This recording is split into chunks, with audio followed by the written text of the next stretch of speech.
Hare Krishna.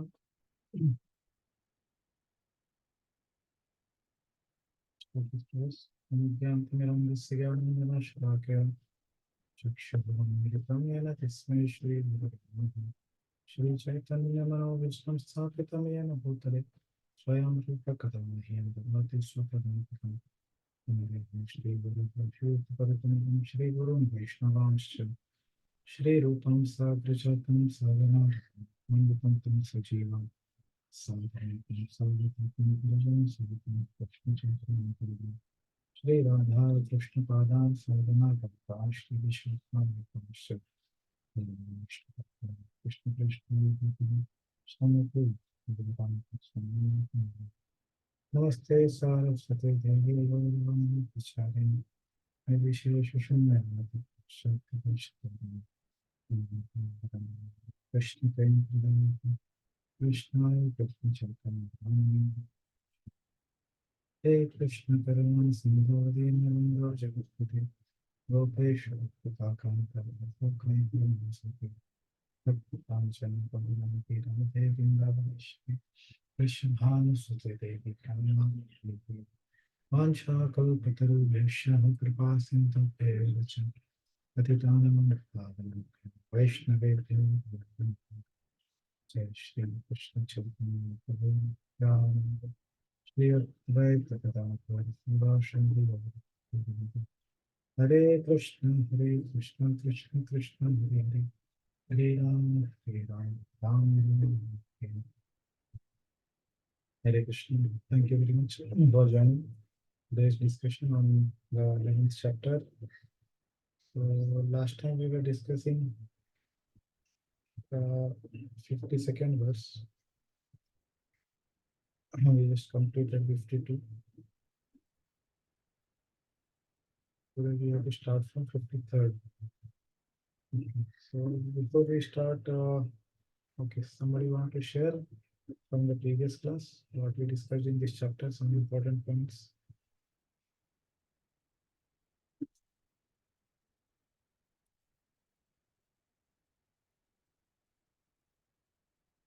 47 to 55 is what we are discussing. And before 47, the form, the universal form, Kalarupa, that was described. So somebody can share before 47 what was described. Then after 47, we can discuss. We have some important commentary and purports we saw.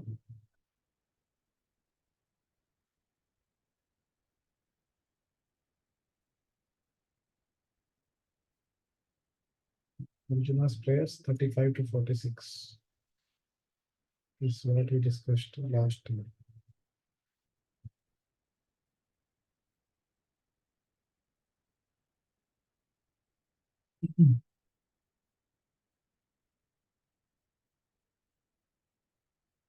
This Deepali Mataji, you want to share?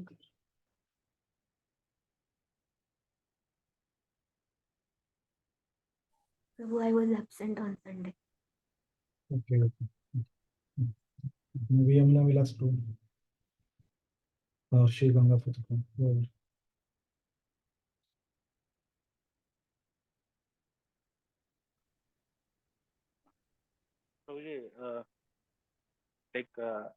I heard the recording because I was absent last two session.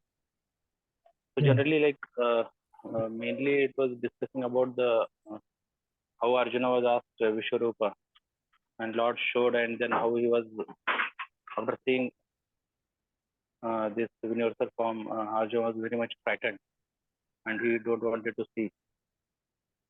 And then he was asking, when he was seeing that how the Lord was so precious, was eating, drinking blood, eating, and all these things. Then he was very frightened. Then subsequently, like we were discussing about Kala also. Like Krishna comes in the form of time, but exactly you are explaining like Kala. It's not Krishna, but is energy of Krishna. Like you are giving the examples of how Lord is situated in everyone's heart as a Paramatma. which is the Lord is sitting in everyone's heart, but not Lord exactly, but it is the Paramatma form. Then subsequently, like how Arjuna was surrendered to Krishna. Hare Krishna. Yes, Prabhu. Then subsequently, Prabhuji, like you were explaining about after seeing this form, Krishna, Arjuna was surrendered to Krishna, and he was asking, like, first he was asking forgiveness, and then you spoke about this how we also need to surrender our spiritual master. Like we can't see small things call and ask spiritual master, but whatever is assigned in the books and his lectures, like Prabhupada said that I'm in his books, I'm in the book, I'm in the form of lecture.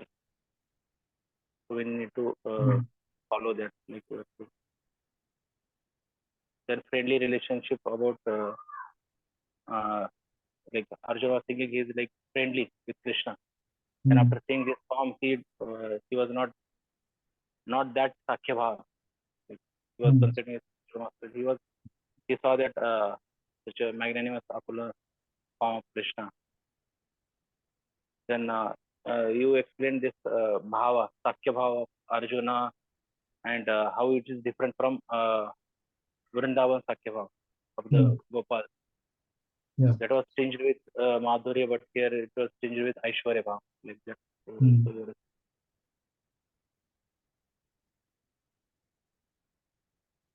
Till 47, like this was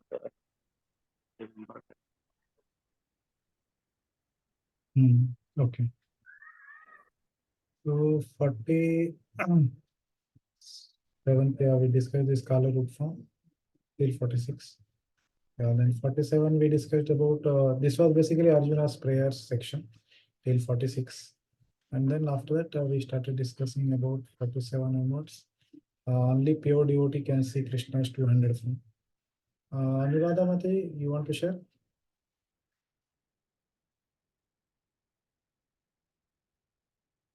No, Prabhuji, same thing what Prabhuji said. Okay. Anybody else want to share? 47 what we discussed. Only a pure devotee sees the Supreme Lord.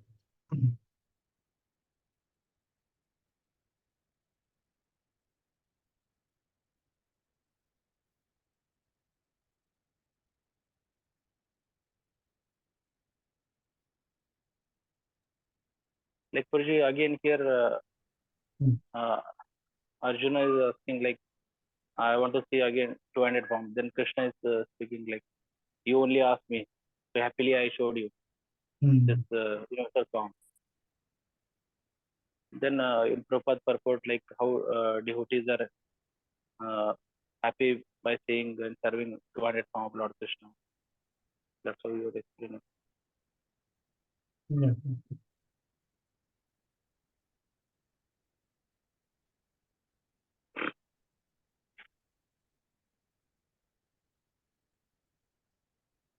Okay. Ishamate, you want to share? 47 onwards. Prabhuji, I was not there in the last class. Okay. Yeah, but I'll go through recording. Okay. So, yeah, so I'm sharing screen. We'll just go through the verses what we discussed. So 47th, we were discussing the Supreme Person of Godhead said, my dear Arjuna, I have shown you my internal potency, the supreme universal form within this material world. No one before you has ever seen this primal form, omnipotent and full of glaring effulgence. So here we discussed how Arjuna is seeing this universal form, which is in context of the battlefield, and it is not seen by anybody else in the same context. Universal form is seen by others, but not the same way where Duryodhana and other Kaurava armies are being killed like that. Yeah, then 48, we were discussing that Vishwarup can't be seen by any number of study of Vedas or performing sacrifices or charity, pious activities, severe penances, all these things. One cannot see the Vishwarup form. Okay, that's how it was explained. The Vishwarup form is seen by Devatas, and one who is endowed with Bhakti Only he can see. Without bhakti, nobody can see this form. Okay.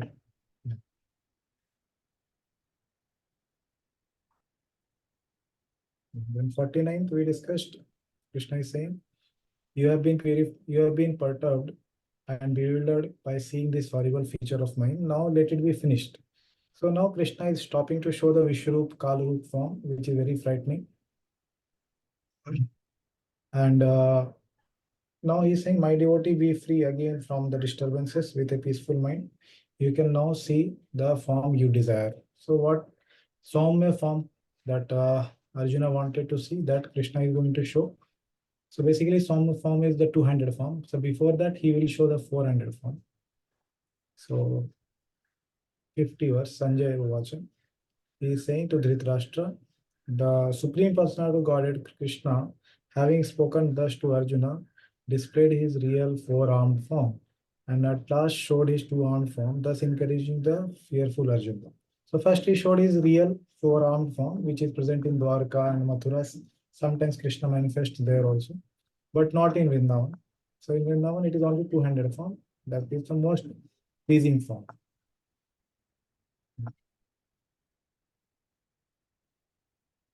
Then 51. Then Arjuna is speaking now. After seeing this form, what Arjuna speaks? When Arjuna saw Krishna in his original form, he said, O Janardhan, seeing this human-like form so beautiful, I am now composed in mind and I am restored to my original nature. Okay, so this is Arjuna speaking, seeing the two-handed form. That is very, very pleasing.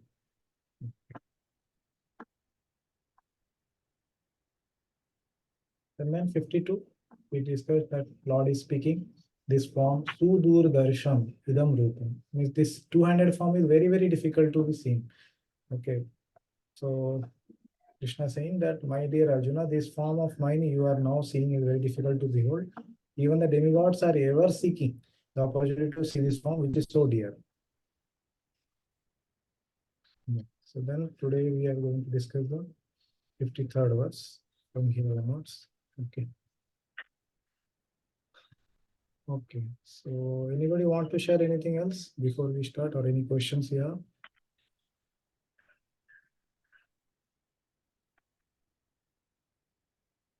Like Prajay, one more point, like unless this bhakti element is there, without this bhakti element, we can't see even the universal form of the Lord. In order to see the universal form, one has to have this bhakti element in.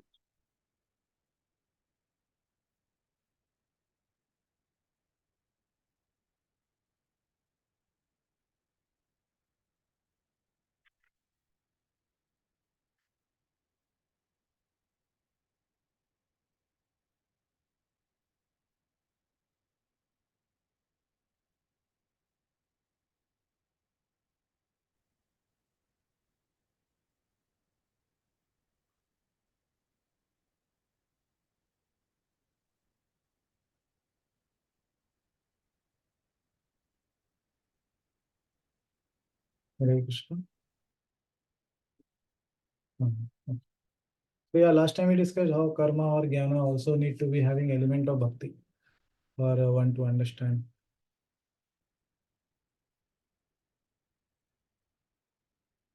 Hare Krishna, is it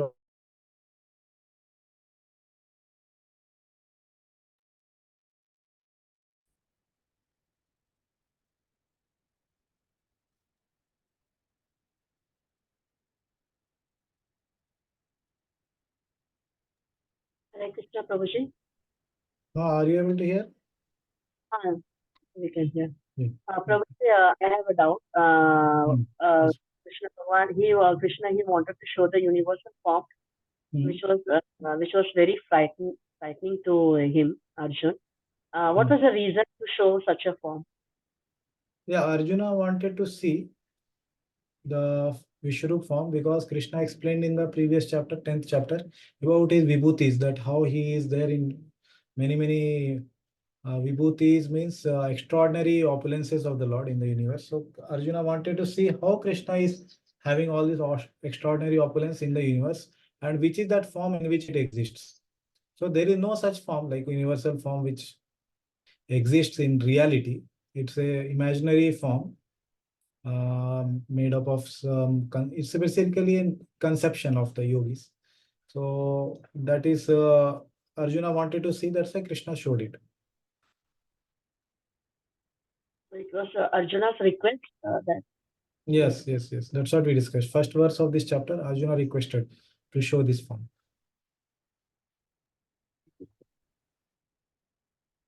Okay. Okay. We'll discuss 53rd verse.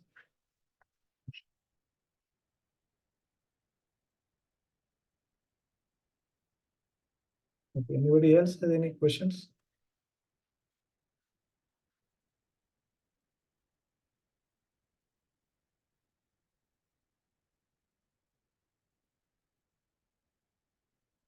Okay. We'll continue.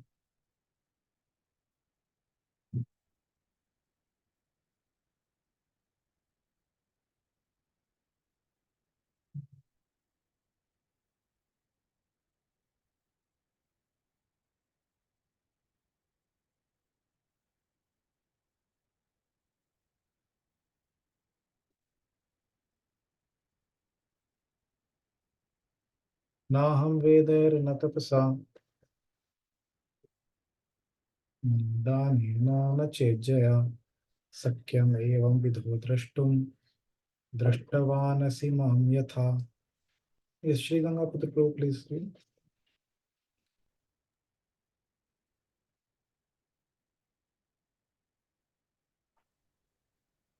The form you are seeing with your transcendental eyes cannot be understood simply by studying the Vedas, nor by undergoing severe penances, nor by charity, nor by worship.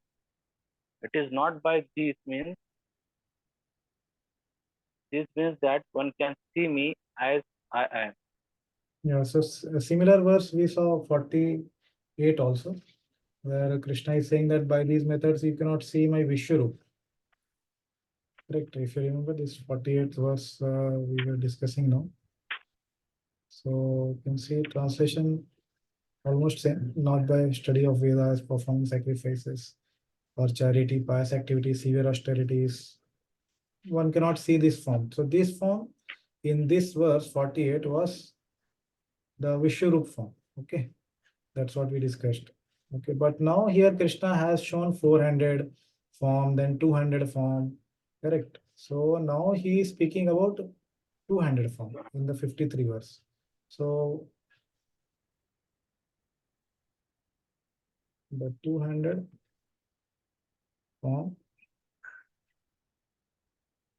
can't be seen by these activities, by these acts basically. Okay. Yes, please read. Moreover, please understand that others who desire as the goal of their life that Sarupa which is not desired by you cannot see that form or know that form even by such a practice of study of the Vedas. Yeah. So there are others who desire as the goal of their lives that Swarupa which is not desired by you.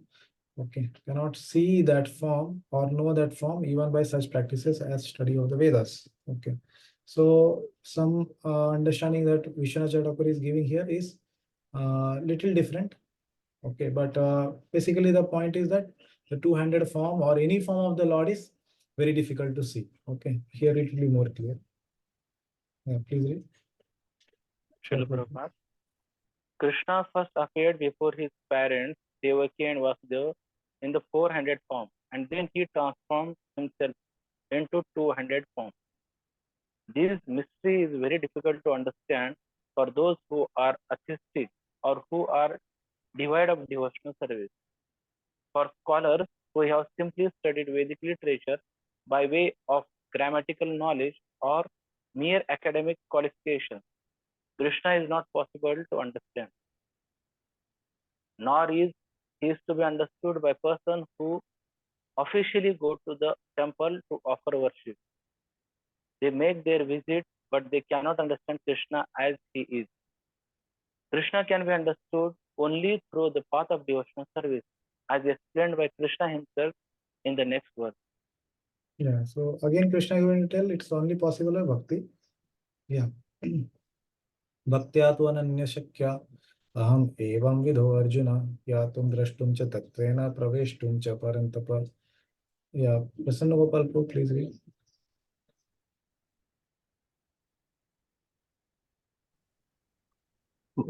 Translation. My dear Arjuna, only by undivided devotional service can I be understood as I am standing before you and can thus seen directly. Only in this way can you enter into the mysteries of my understanding. Yeah. So it is very, very important verse. Many times Prabhupada also quotes. So if anybody asks, okay, how do you say that it's possible only by bhakti, it's possible to see the Lord or understand the Lord? So this verse is very important for that. Here Krishna is saying only by bhakti. Bhaktya tu, but, tu means but only by bhakti. Bhaktya, ananya shakya. What kind of bhakti? Which is free from, without being mixed with fruitive activities or speculative knowledge. Ananya bhakti means that which is free from jnana and karma. The tendency of karma is to enjoy material sense objects or go to heaven and enjoy. And the tendency of jnanis is to merge into impersonal Brahman. So this bhakti which is free from that, ananya bhakti, uttama bhakti, that only can do what? Vidho. Vidho means to understand in this way. What? Aham. Krishna is speaking.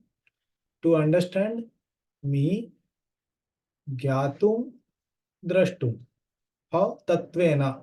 Tatvena, as we know, Prabhupada has translated here, in fact, or as I am, as it is. Bhagavad Gita, as it is. Like that. Okay. So, as it is. Gyatum and Drashtum means to know or to see. In both the cases, first one has to know the form of the Lord, then only that form will be revealed. Some people say, yeah, I saw Krishna yesterday. They have not studied any scriptures. They don't know only the form of Krishna. Only when one has studied the scriptures, the literatures, or heard from one's guru, then the realization can come. There is no question of realization without hearing or studying. Because if you don't know what to realize, how will one realize it? Okay. So first comes knowledge. Okay, some people say, no, it's not important to study the books. Okay, because it's just Divya Gyan Hirday Prakashito. Just one day you sleep in the night and get up in the morning, and then you will realize the form of the Lord. Okay, that is not possible. What you are going to realize if you don't know what to realize? Okay, so if you want to write any exam and pass, first you have to know what is syllabus. How will you write the exam and pass it without knowing the syllabus at all? So first you know the syllabus, then you read the syllabus. Okay, read it from various angles, then you solve the problems on that. Then you write the exam, then you may pass. Okay, so there is no realization without knowledge. Okay, because one will not know what to realize. Very simple. If I don't know what color is of Krishna, then Krishna will appear in black, instead of black color, he will appear in red color. Then one will think instead of Hanuman is Krishna because Hanuman is red color. So this is the problem. And nowadays, anybody they accept as Krishna. Anybody they accept as Kalki avatar because they have not read the scripture. And people also claim without reading scripture that I am Kalki. And there are people also who accept them without reading scriptures that they are Kalki. So that should not happen in ISKCON also. Okay, there are people who don't read, don't study the Shastra, but they keep on speaking. From where they speak, don't know. And there are people also who don't study the Shastra, they think that they are speaking right. There are so many YouTube lectures going on like that. Okay. So people have not studied Shastra, speaker also not studied. So world of cheater and cheated. Okay, they will tell, yeah, Prabhupada has opened the back door to Godhead. You don't have to chant 16 rounds also. Prabhupada is very merciful. You chant whatever possible. Okay. You chant today's rounds, tomorrow you can chant. Bhav Grahi Janardhan. All this stuff you will hear, and then the follower and leader both will not attain the desired goal. Okay, that is the problem. Okay. So Gyatam and then Drashtum. Okay. Tatvena Praveshtum cha Parantapa. And then one can enter. Okay.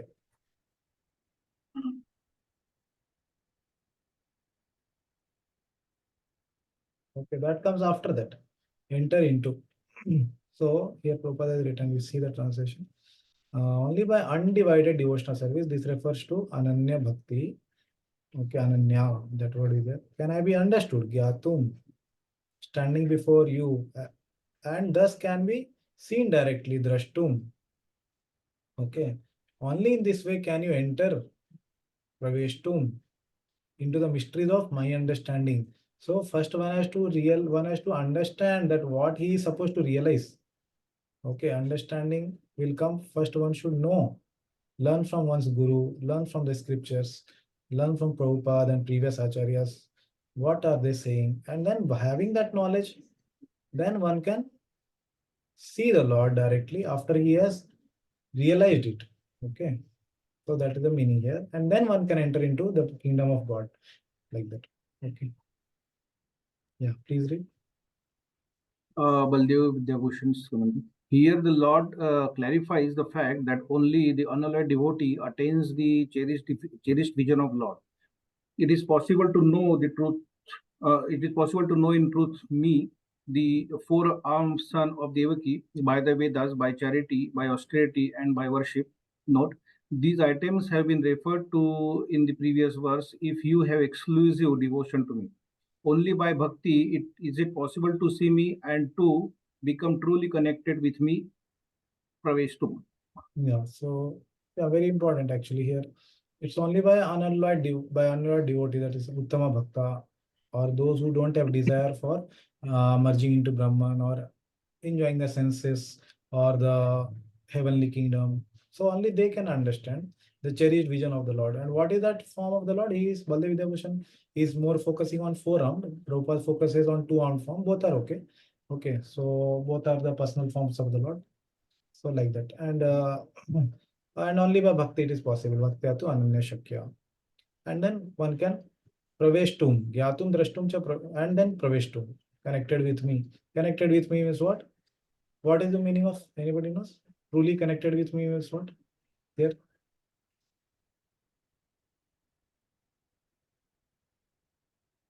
Knowing about the Lord. No, knowing is a previous step. No? See, in the knowing is the first step, right? First was knowing. Second was seeing. And third, we are talking about praveshtum. So here, entering into the mysteries of the understanding. yeah, connected. So what is the meaning of this word connected? Baldev Vidyabhushan is saying is that one should have a, yeah, sorry. Considering as part of Krishna. Yeah, what kind of part? So that is more specific called relationship. Whether Krishna we are relating in Madhuri Rasa, or we are relating in the Vatsalya Rasa, or are we relating to Krishna in the Sakhya Rasa, or are we relating in Dasya Rasa?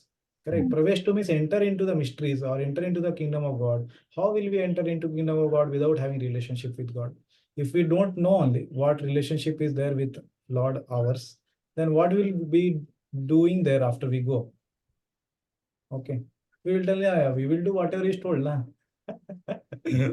But whatever will be told is what you desire, as per your liking. That service will be given. But what is that service? No, whatever is told that I will do. No, it's not the highest, that way of thinking.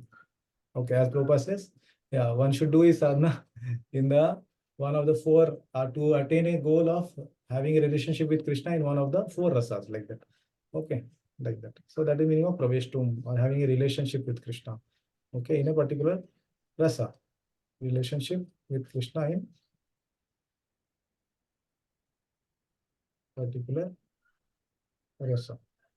Okay, yeah, please read. In the sense taken in this verse, study of the Vedas means studying the Gopal Tapani Upanishad, the part of the Vedas which describes Krishna directly. Austerity refers to fasting on my appearance day and Ekadashi as well as other days. Charity means giving one's own things as gifts to my devotees. Worship, the ijja means the worship of my deity form. Yeah, so there are some processes as it's mentioned in this shloka that it's not possible charity and all. But if some people quote some shlokas, that actually you can see the Lord by some austerity and all. What it means, those austerities are related to bhakti only. They are limbs of bhakti. Such process of austerity, or if somebody says by study of the scriptures you can attain the Lord, then that study is like study of Bhagavatam or Chaitanya Charitamrita, it's like that. Okay, so that is a meaning if sometimes you see the statements like that. And if somebody says, no, by charity also you can see the Lord. So that means giving charity to devotees. That's like again a limb of bhakti. Among the 64 limbs, this is one of the limb. Then if somebody says, no, by worshipping the form of the Lord also you can attain the Lord. Yeah, that is worshipping the Lord's form is the Vishnu Tattva, Vishnu deities or the Krishna deities. So that is the meaning. Okay. So sometimes you may see such statements. So then you have to understand in that context. Okay. Yes, please. The word tu, but at the beginning of this verse indicates a different subject matter.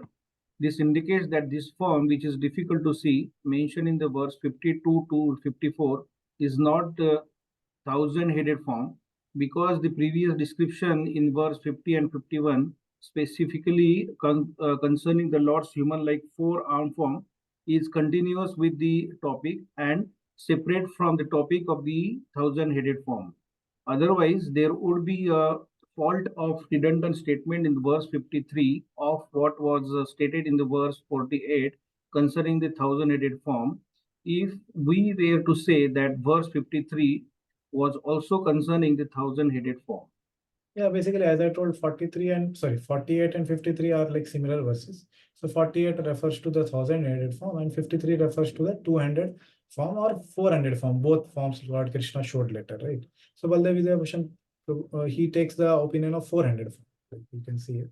And Prabhupada takes the opinion of two-handed form. So both are okay. But it's not about the thousand-headed form. That's clear from 53. But the other way, it will be repetition. Yeah, please read. To say that thousand-headed form is superior to the four-handed form because of the bestowal of celestial eyes needed to see, it is speaking without thinking.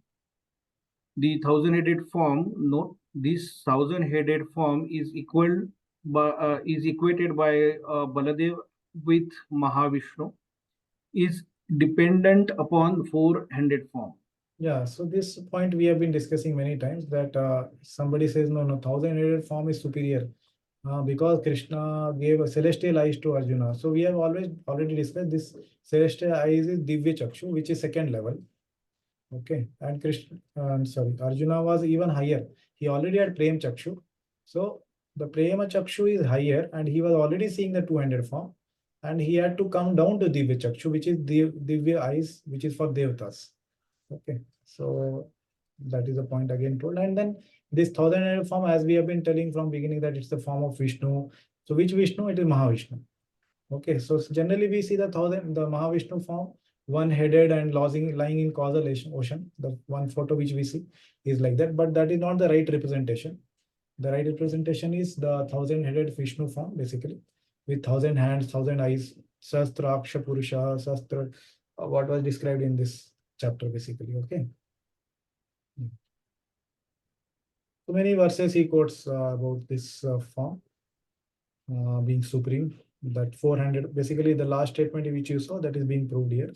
That this 400 form is the source of the 1,000 form, or the 200 form is the source of both 400 and 1,000 form.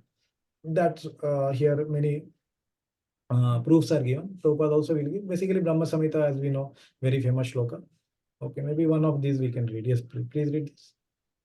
I worship the primal Lord Govinda, who lie down in the causal ocean in his plenary portion as a Mahavishnu, with all the universes generating from the pores of hair on his transcendental body, and who accepts the mystic slumber of eternity. Yeah, so basically the point here is that Govinda, this who is there in the Vraja, he is the source of Mahavishnu. That is the point. Who is Mahavishnu? That is a thousand-headed, whatever you say, form, thousand-headed form. So he is coming from Govinda, which is 200 form, or 400 as told by Baldev Vidyabhushan, basically. Yeah, many proofs are given for that. Yeah, please read.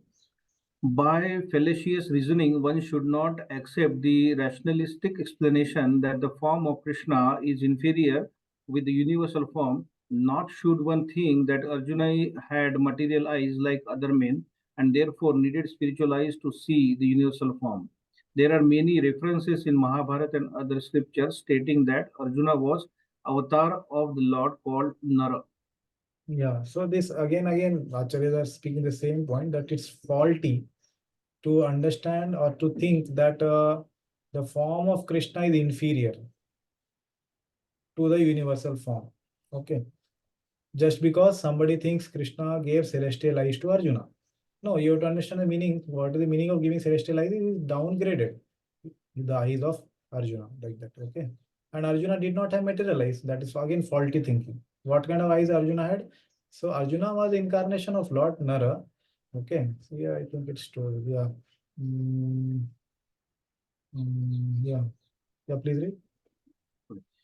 The Sanishta devotee can see that thousand-headed form by knowledge arising from prescribed duties, karma yoga, but cannot see the human form of Krishna. This is seen only by exclusive bhakti. This is why the verse states that this form is Sudarshanam. Correct. Sudarshanam. Yes, Doordarshan, yeah. So basically, a Sanishta devotee is one who is practitioner of the Vedic path of Karma Yoga. Okay, and gradual path he follows. So these Karma Yoga practitioners, they cannot see the human form of Krishna. Why? Because they don't have Ananya Bhakti. Okay. So who can see human form as it is told in this verse? Ananya Bhakta. Correct. So they don't have Ananya Bhakti. That's why they cannot see. They have inclination to Karma Yoga and to enjoy the fruits of the actions like that. It can be seen only by Ananya Bhakti, that is true. Okay. And that's why this form is Sudura Darshan. This two-handed form is very, very rare to see. Okay. Even Devtas cannot see it. Yeah. Please read. Prabhupada. Krishna can be understood only by the process of undivided devotional service. He explicitly explains this in this verse so that unauthorized commentators who try to understand Bhagavad Gita by the speculative process will know that they are simply wasting their time. No one can understand Krishna or how he came from parents in the four-handed form and at once change himself into two-handed form. These things are very difficult to understand by the study of the Vedas or by philosophical speculation. Therefore, it is clearly stated here that no one can see him or enter into the understanding of these matters. No one means again, it's only bhakti, only devotees basically. Only devotees can understand basically. In that sense, no one is used. Yeah. Yeah, please read. The personal form of Krishna, the two-handed form, and the four-handed are described as a Sudurdarshanam, very difficult to see. Yeah, so again, whenever Sudur Darsham is used, Prabhupada is saying it's both two-handed form or four-handed form. So basically, as in discussed in the previous session, that four-handed form, sometimes Krishna shows in Dwarka or Mathura in specific times. Okay, so we discussed two instances when he showed the four-handed form. And in general, he is in two-handed form. And in Vraja, he is only in two-handed form. There is no four-handed form. Okay, yeah, please read. They are completely different from the temporary universal form shown to Arjuna. The four-handed form of Narayana and the two-handed form of Krishna are eternal and transcendental, whereas the universal form exhibited to Arjuna is temporary. Yeah, 1 minute. Yeah, yeah. So yeah, here as we have been discussing, the universal form is temporary. It's contrasted here. You can see, two-handed form of Krishna is eternal. Two-handed and also four-handed is eternal and transcendental. Transcendental means what? Sat, Chit, Ananda. Okay, it's made up of that. But what is universal form made up of? It's not made up of that. It's an imaginary form. Okay. So in what sense this word imaginary is used by Acharyas? See, just like we discussed, something which needs to be imagined, not that it is unreal. Okay, it's not in this sense that it is unreal. It is something imaginary in the sense that we have to use our imagination to focus on it or conceive it. Basically, yeah, that would be the right word. Conceive. Okay, we have to use our imagination to conceive the form. Conceive. Okay. So who conceives? As I told, this is useful for the Gyanis and yogis, basically. They have to use this form to purify their hearts, basically. So they need to imagine this form. And what is the imagination here? That feet of the Vishwarup is made up is the Padal, head is the Satyaloka, eyes are the sun and moon. All these things they have to use their imagination to focus on it. Okay, so obviously it is not real form in the sense that it actually exists. Like there is no person who is universal form. There is no person like that whose hands are like whose feet are like Patal or whose head is Satyaloka. There is no one person like that. Okay, Krishna is showing this to Arjuna. Okay, so that he can understand that Lord has vibhutis all over the world. But if you ask somebody, okay, can you show me this one person? Where is he standing? No, there is no one person like this. Okay, but one can conceive the form to purify his heart. Okay, and which is not for devotees that we have been discussing. So it is temporary because it is made up of the matter. Okay, it's made up of Satyaloka, which is temporary, gets destroyed, and then Patal also gets destroyed, and then sun and moon get destroyed. So it's in that sense temporary. Okay, so it's not made up of unreal ingredients. The ingredients are real. Patal is real. The Swargaloka is real. The Satyaloka is real. It's made up of real things, but it is imaginary in conception. Okay, like that. Yes, please read. The words Tvat Annena Na Drushta states that before Arjuna, no one had seen that universal form. Also, that suggests that amongst the devotees, there was no necessity of showing it.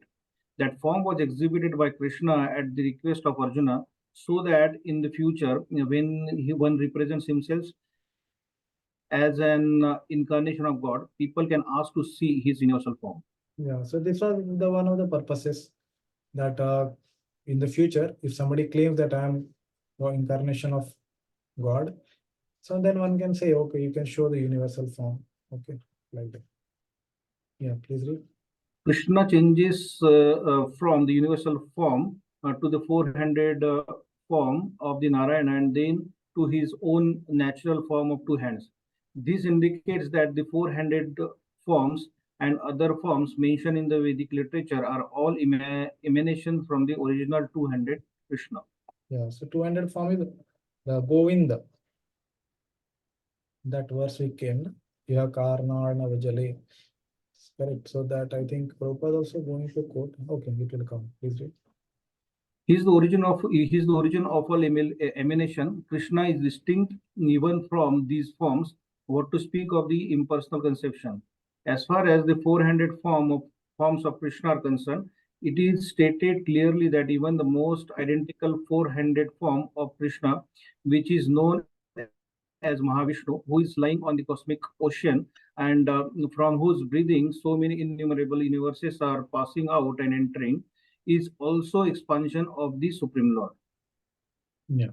The same thing Prabhupada also quotes 5.48 that how Mahavishnu also comes from the two-handed form of Krishna, that is Govinda. Like that. Krishna is father of all forces. Okay. Yeah. So all these references are there to show that Krishna is the Supreme Lord. Yeah, please read. The original form of getting therefore. Yeah. Therefore, the universal form which Krishna showed to Arjuna is not the original form of God. The original is Krishna form. Universal form, with its thousands and thousands of heads and hands, is manifest just to draw the attention of those who have no love for God. It is not God's original form. Correct. So as we have been discussing, this universal form is for the Devtas who have little love for the Lord, means they have little element of bhakti, or the common people.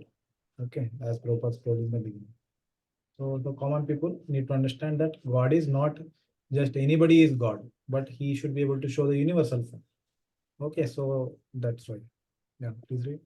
Arjuna, who was a constant companion of Krishna's, must have had the transcendental eyes. He was not an ordinary man. Therefore, he was not captivated by the universal form. This form may seem wonderful to persons who are involved in elevating themselves by fruitive activities, but to persons who are engaged in the devotional service, the two-handed form of Krishna is most dear. Yeah, so for devotees, this Shyam Sundar form of Krishna is most dear. Correct, Yashodanandan Shyam Sundar Gopijana Vallabha, that is most dear. Okay, but not the 1,000 form. But why Arjuna wanted to see is for the benefit of the common people. Okay, for the ordinary man. Okay, but here Arjuna did not have such an ordinary vision of the Charma Chakshu of the ordinary man or the Divya Chakshu by the Devatas. He doesn't have all that, but he is having transcendental eyes. So this word transcendental should be understood here to mean as the Prema Chakshu. Okay. Yeah, so this is the last verse we will discuss. Krishna is concluding this chapter. Mat karma krit mat parmo mat bhakta sangha varjitah nirvairah sarva bhuteshu yah samam eti pandava. Okay. Yeah, Mukund Patro, would you like to read? My dear Arjuna, he who engages in my pure devotional service, free from the contaminations of repetitive activities and mental speculation, he who works for me, who makes me the supreme goal of his life, and who is friendly to every living being, he certainly comes to me. Yeah, so yeah, 3, 4 things are told that who can come back to me or who will attain me. Okay, so first is mat karma krit. Okay, he should do work only for me. What kind of work? That work is bhakti, devotional service, as Prabhupada translated bhakti, devotional service, not only devotion in the heart, but activity. Okay, so as sadhan bhakti is described as kriti sadhya, bhavet sadhya bhav. So one should use the senses for the purpose of bhakti, for the activities of bhakti, like chanting, hearing, all these things. Okay. Mat parmo, considering me the supreme. You should work in this consciousness. You should serve in this consciousness that Krishna is the supreme Lord. And mad bhaktaha, becoming my devotee. Okay, or engaged in devotional service, as Prabhupada has translated here. Engaging in devotional service. Okay. So sangha varjitaha, you should avoid the association of what? Free from the contamination of fruitive activity and mental speculation. Sangha varjita means to give up the tendencies of karma or giving up the tendencies of jnana or yoga. Means they have the tendencies of bhukti, means enjoy the senses, sense objects, and enjoy the impersonal liberation, mukti. So these should be given up. Sangha varjitaha, okay. Nirvairaha, okay. This is again another quality that should be cultivated by devotees. Krishna is saying, Nirvaira, without an enemy, okay, without having enmity with others. Ajata Shatru, okay, towards whom? Sarva Bhuteshu, towards all. Okay, Yahasa Mam Eti Pandava. Okay, oh Arjuna Pandava, he will attain me, Mam Eti. He'll come to me. Okay, Mam Eti, he comes to me. Okay, so Mat Karm Krit, he should do work for me. He should understand I am the supreme, Mat Paramo. He should do devotional service for me, Mat Bhakta, Sangha Varjitaha. And in what other quality you should have? Nirvairaha, for Sarva Bhuteshu, for all living entities. These 5 things are mentioned in this shloka. And then the result is Mameti. Okay, Mameti. Okay, like that. So Krishna is saying, who can come to me? That he's saying in this shloka and concluding this whole chapter. Yeah, please read. Commentary by Sri Vishwanath Chakravarti Thakur. In order to summarize the subject of bhakti, in this verse, the Lord speaks about the general characteristics of various types of devotees who were described starting in the 7th chapter. Sangha Varjita means devoid of material attachment. Arjuna understood that his victory on the battlefield was dependent on the great power of Krishna alone. This is the meaning of this chapter. Here the ends of commentaries on the 11th chapter of the Gita for the pleasure of devotees' minds by the mercy of the Acharyas. Yeah, so Arjuna is very clear when he went to choose between Krishna and his army. He chose Krishna only. So he knows that Krishna alone is the cause of the victory on the battlefield. Okay. So he is devoid of the material attachment. He did not choose a Narayani Sena like that. Yeah, please read. Commentary by Padle Vidyabhushan.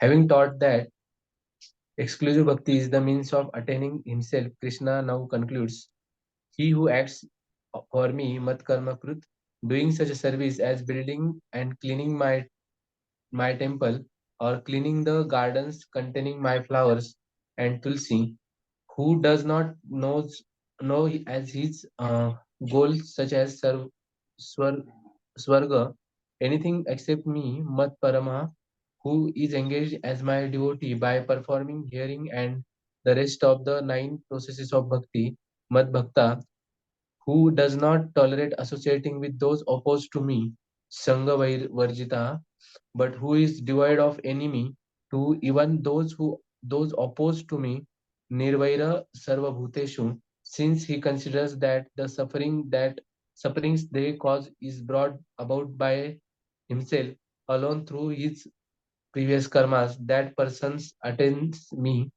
Krishna in my human form, no one else does. Yeah, so little different explanation of what Prabhupada told by Vallabh Mission. So Matkaram Kriti is same, that acting for me. Like examples are given, cleaning the temple or garden, like that. Okay. And Mat Parma, considering me as the supreme, and not considering anything except Krishna. And Mad Bhakta means performing hearing and other kind of services, the nine limbs of bhakti. Okay. Shravanam, Kirtanam, Vishnu, Smaranam, Padasevanam, Archanam, Vandanam, Dasyam, Sakhyam, Atmanivedanam. Like that he does. And Sangha Varjita, little different meaning here by Vallabh, who does not tolerate associating with those opposed to me. Okay. He is not tolerating to associate with those who are vairi or those who are the critics of the Krishna. Okay. He doesn't associate with them basically. And but at the same time, he is nirvaira. He is not having enviousness towards them. Okay. He is not even opposed to those people who are enemy of Krishna. Okay. He thinks that if they do something bad to me, then it is because of my previous karma. Okay. Like that. So he doesn't think that it is because of their activities, but they are instrument of giving me some bad things because of my previous karma, like that. Okay. Okay. Tattenu kampa susamikshmano punjan ivatma kritam vipakam. So it's my own atma krita, because of which I'm suffering. Okay. Like that. Yeah, please. The 11th chapter shows that Krishna is the complete form of God because he is the source of all avtaras and he is thus the cause of the victory for his devotees, the sons of Pandu on the battlefield of in the Bharata. Srila Prabhupada's commentary. Anyone who wants to approach the supreme of all the personalities of Godhead on the Krishna Loka planet is in the spiritual sky and be intimately connected with the Supreme Personality Krishna must take this formula as stated by the Supreme himself. Therefore, this verse is considered to be the essence of Bhagavad Gita. Yeah, so Prabhupada is saying very important that this is supposed to be taken as the essence of Bhagavad Gita. Okay. So what five things are mentioned in this shloka, they are very important.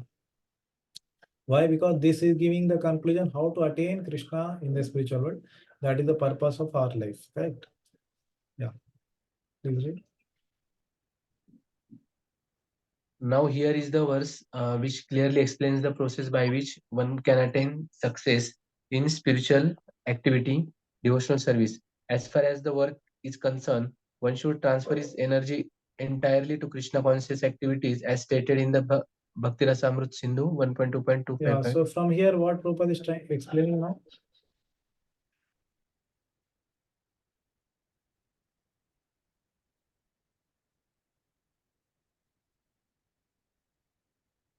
Devotional service provision. Yeah, everything is bhakti only in the whole part. What specifically part of the verse he is explaining here now? And the second point from Jay. Yeah, from here. Yeah, from here. Mat karma krit. Yeah, so first point he is explaining now. Mat karma krit. Yeah, please read. No work should be done by any man except in relationship to Krishna. This is called Krishna Karma.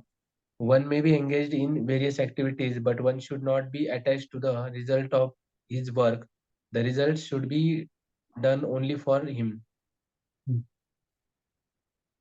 For example, one may be engaged in business, but to transform that activity into Krishna consciousness, one has to be business for Krishna. One has to do business for Krishna. If Krishna is the proprietor of the business, then Krishna should enjoy the profit of the business. If businessman is in the possession of thousands and thousands of dollars, and if he has to offer all this to Krishna, he can do it. This is work for Krishna. Yeah. If one constructs a very big building for Krishna and installs the deity of Krishna, one is not prohibited from living there, but it is understood that that the proprietor of the building is Krishna. That is called Krishna consciousness. If, however, one is not able to construct a temple for Krishna, one can engage himself in cleaning the temple of Krishna. That is also Krishna karma. Only one can sow tulsi plants, because tulsi leaves are very important, and Krishna is recommended. This in Bhagavad Gita. The word Mat Parama refers to one who considers the association of Krishna in his supreme abode to be the highest perfection of life. Yeah, so now here he is explaining this word Mat Parama. Okay, and then in the Bhagavad Gita, where it comes, so Prabhupada has quoted this verse, Patram Pushpam Phalam Toyam. Okay, so here Pushpam Phalam Toyam Patram. Yeah, this Patram he is saying the leaf specifically refers to Tulsi. Okay. Yeah, Mat Parama. Please read. Such a person does not wish to be elevated to the higher planets such as the moon or sun or heavenly planets or even the highest planet of this universe, Brahmaloka. He has no attraction for that. He is only attracted to being transferred to the spiritual sky. And even in the spiritual sky, he is not satisfied with merging into the glowing Brahmajyoti effulgence, for he wants to enter the highest spiritual planet, namely Krishna Loka, Golok Vrindavan. He has full knowledge of that planet, and therefore he is not interested in any other. Very important. Yeah, Mat Parama means he is Ananya. Ananya means he doesn't want any other type of planet also. He wants to only go to the Krishna planet, Golok Vrindavan basically. Okay, so namely Krishna Loka or Golok Vrindavan. He wants to go to the highest spiritual planet. Okay, and how he wants to go, why he wants to go, because he has full knowledge. He has studied from the scriptures, heard from the spiritual master and other devotees that what is the nature of that planet, Shriya Kanta, like the Brahma Samhita explains. Kalpatarvo, okay, Yatha Ganam Natyam, Vamshi, Priya Sakhi. All these things he has studied and he knows the nature of that planet. And based on that knowledge, he loves Krishna. He is trying to love Krishna. Okay. And then he is not interested in another planet. Otherwise, if one is doing it without knowledge, then tomorrow somebody will come and tell, no, actually that planet is so like this. It's so good. We can go to Swarga. There one can enjoy 10,000 years, and then one doesn't have any birth, no disease, and no old age, no death. All these things are not there. One can just enjoy. Then one will change his goal of going to Swarga. So his values will change in life. But that's why one should do the bhakti in knowledge, okay, by studying the books. Otherwise, one will see that one is only doing service for 15 years, 20 years, 25 years, and he is so much engaged in service that he never got time to read only books. He so much distributed books, but he never read the books, like Prabhupada says. Yeah, no, I only distribute the books. I never read it. Okay, so that should not be the situation, because otherwise, after 25 years, he will be distributing books in some other mission. Okay, today he was distributing in ISKCON. Tomorrow he'll distribute in some other mission. Today he was cleaning one temple of ISKCON. Tomorrow he will be cleaning some other temple of some other mission. Because tomorrow he is liking that mission. Because there is no knowledge on which he decided that why I want to serve Krishna, why I want to serve in ISKCON, why I have to serve Prabhupada only, why Chaitanya Mahaprabhu mission only, what Chaitanya Mahaprabhu came to give. Anarpita Charim Chirat Karunaya Avtirna Kalo. Chaitanya Mahaprabhu appeared to give something which was never bestowed earlier. If one doesn't read the books, he doesn't know, then one can any time change his path, change his goal, change his process, change his activities, change his consciousness, change everything, change his hairstyle, whatever. So it's very much possible. Okay. So whoever we may be guiding or we are doing our own devotional service in our life, we should take very much care of those people also, that they do their sadhana nicely as well as seva nicely, because both have to be balanced. Sometimes people do only seva daily, 10, 15, 20 hours seva they are doing, like IT job. There's no time to read. And there are people who are only reading 15 hours, chanting 64 rounds, no preaching activity, and only like Bhajananandi, and no service to the society. Then that also leads to a danger in the society actually, and their own life also. Okay. So we should make it a balanced program.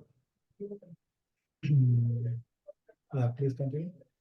As indicated by the word Mad Bhakta, he fully engages in devotional service, specifically in the 9 processes of devotional engagement: hearing, chanting, remembering, worshipping, serving the lotus feet of the Lord, offering prayers, carrying out the orders of the Lord, making friends with him, and surrendering everything to him. Yeah, so these are the 9 limbs Prabhupada has told in English. Okay, explain the Prahlad Maharaj. So one should be engaging in these mat paramaha, and not engaging in any other activities like that. And this actually Prabhupada is saying mad bhakti, basically. Specifically, he is saying in the third term, if you see the translation, Prabhupada said, mad bhakta engaged in my devotional service, these 9 limbs. And which also actually Baldev Vidabhushan himself, he told about this 9 limbs, if you remember. What he said. Yeah, here. So he also told about the 9 limbs. So that Prabhupada is repeating here. Yeah. Mad Bhakta. Yeah, continue. One can engage in all 9 devotional processes, or 8, or 7, or at least one, and that will surely make one perfect. The Yeah, so term many times devotees have confusion. So I'm doing chanting, I'm trying to do it nicely, but I'm not doing other activities nicely. Prabhupada also told actually once that, yeah, if one does chanting very nicely, then all knowledge will be revealed. Okay, all knowledge revealed, not in the sense that he doesn't need to read any books, but what he has read, that will be realized to him. Okay, not that without reading he will realize. What he will realize, he doesn't know only. No? Okay. So that is one thing. Second is, many times devotee may have confusion that, okay, I don't like deity worship so much. So is it necessary that I should have so much attraction for deity worship as much I have for hearing, as much I have attraction for chanting, that much only I should have for all other limbs? No, may not be. And it's based on every individual's taste. So Srila Rupa Goswami, he says, Swa Vasana Anusarena. Okay.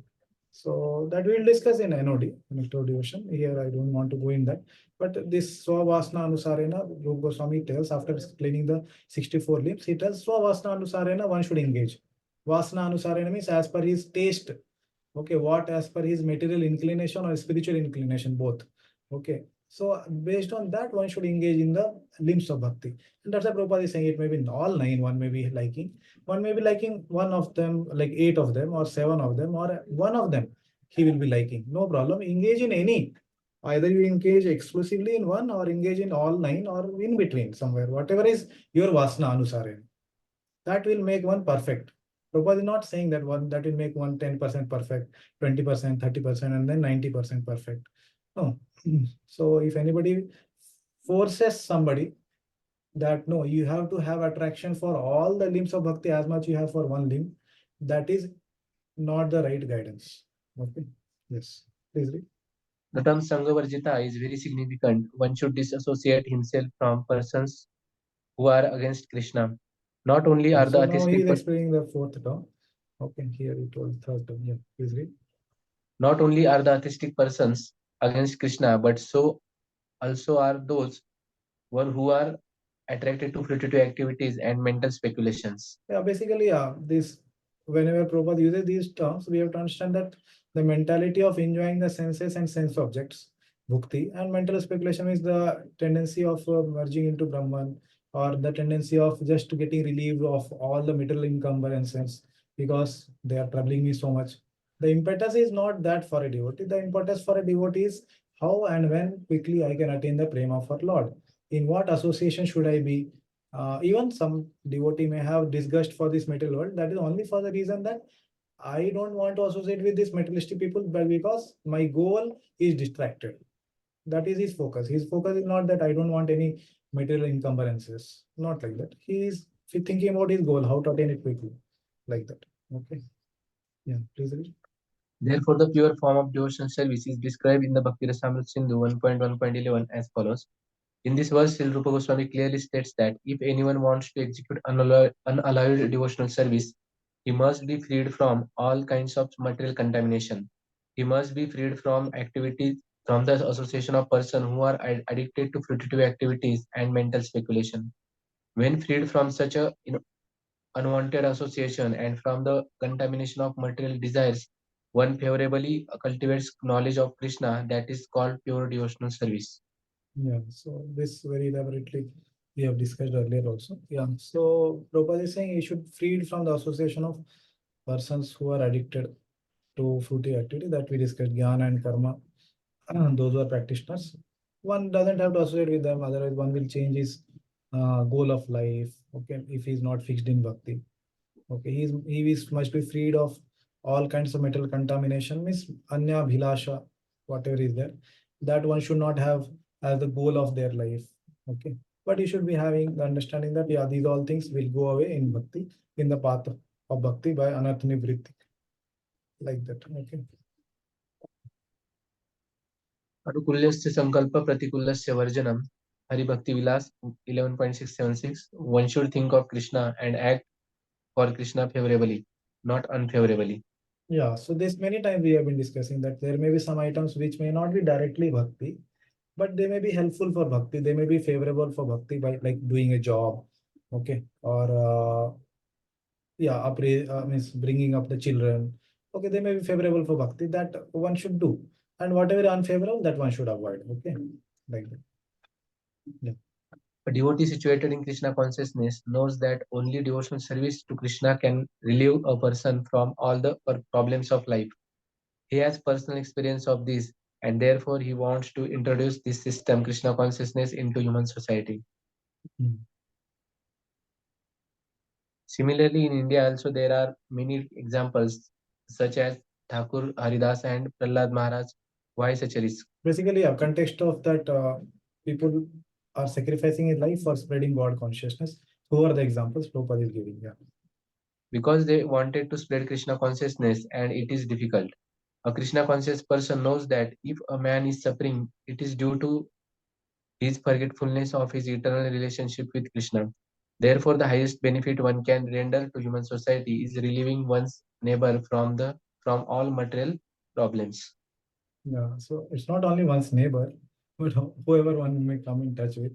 Not that only neighbor every day we have to go and tell about bhakti, then they may not anymore remain our neighbor, or we will not remain their neighbor. Yeah, so basically, not literally. And as we were discussing, it's not only about reading books and doing sadhana, but also about preaching. Okay, because the compassion is a natural outcome of a person who has Krishna in his heart or who is trying to develop Krishna consciousness. Okay. Yeah, please read. In such a way, a pure devotee engaged in the service of the Lord. Now we can imagine how merciful Krishna is to those engaged in service, risking everything for him. Therefore, it is certain that such person must reach the supreme planet after leaving the body. In summary, the universal form of Krishna, which is a temporary manifestation, and the form of time, which devours everything, and even the form of Vishnu, four-handed, have all been exhibited by Krishna. Thus, Krishna is the origin of all these manifestations. It is not that Krishna is the manifestation of original Vishwarupa or Vishnu. Krishna is the origin of all forms.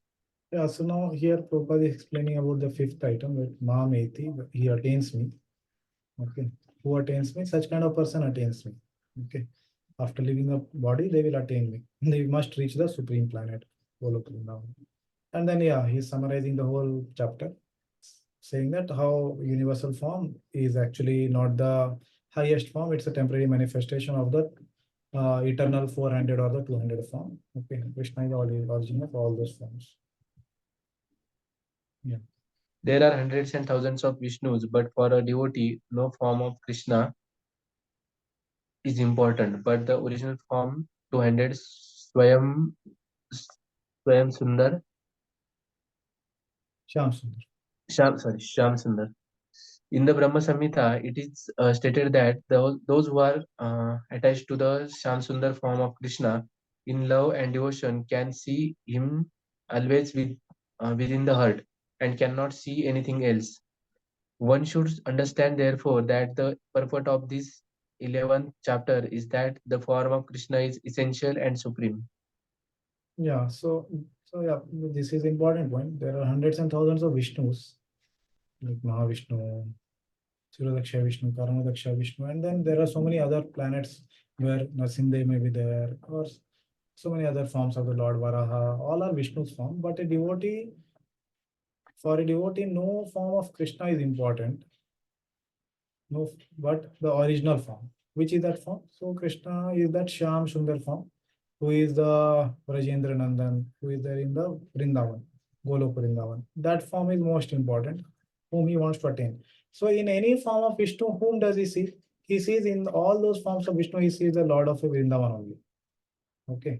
So he is not attracted by those forms of Vishnu, not that he rejects the forms of Vishnu, not that he has aversion for the form of Vishnu, but just like when sometimes we are very absorbed in one activity, we may not know what is happening in the surrounding. Okay, somebody may ask, did you see that person going? You may tell, no, I don't know, because you may be studying or you may be preparing for some exam or some intense activity. You may not notice only that something happened. Correct. So in the same way, the devotees of Krishna are so much absorbed in Krishna that they don't have so much time to worship the other forms or invest their consciousness in other forms. It happens naturally. It's not that one has to think about not thinking Vishnu. Okay, one doesn't have to do any kind of thing like that. One has to absorb his mind more in Krishna, then automatically other forms of Vishnu, if he is not attracted, it's okay. It's not a offense to Vishnu, or one should not think, how can I go to Nasimdev and ask, oh Lord Nasimdev, please give me a service to the lotus feet of Krishna. Nasimdev will not become angry. Oh, you are coming to me, but you are asking service to Krishna. You should ask service to me, no? No, it's only our mental conception we are superimposing on them. Okay, it's our anartha we are superimposing on the Lord. Lord will be happy. He will say, yes, yes, surely you engage in the service of Jagannath or Krishna, whatever, whoever form one may be attracted to. And if you go to Krishna and tell Krishna, I want to engage in service of Narsimdev, Krishna will tell, oh, you did not read in Bhagavad Gita? I am the original form. How you are coming to me and asking that you want to serve Narsimdev? No, not like that. It's not, it's all the one Lord. Okay, they are all Vishnu Tattva, and Krishna will be happy to engage you in service of Narsimdev. But what Prabhupada is saying here, that the form of Shyam Sundar is highest, and if one is attracted to such form, then he will not be attracted to other forms. That is a simple point here. Okay, there is no aversion for any form. Okay? Because devotee of Krishna is like it said, no, he is in the same verse. It says that he is not envious of anyone, any other living entity, even the enemies of Krishna. Why other forms of Krishna? Okay, so this is an immature understanding. If somebody thinks that, oh, I should be somehow, if somehow Vishnu form comes in front of me, I'll close my eyes. I don't want to see Vishnu form because I'll also get attracted. I want to get attracted to Krishna. That is immature way of doing things. Okay, the mature person will be what? Even though they see the Lord Narayana's form, if they are attracted to Krishna, they will see Krishna only in that form. Okay, that is understand. Okay, so here we completed this chapter. Okay, any questions are there? We can discuss. Then we'll go to the next chapter. Okay, we'll take a 5 minutes break. If you have any question, we can take, and then we'll start with the next chapter. Okay, we'll continue the 12th chapter.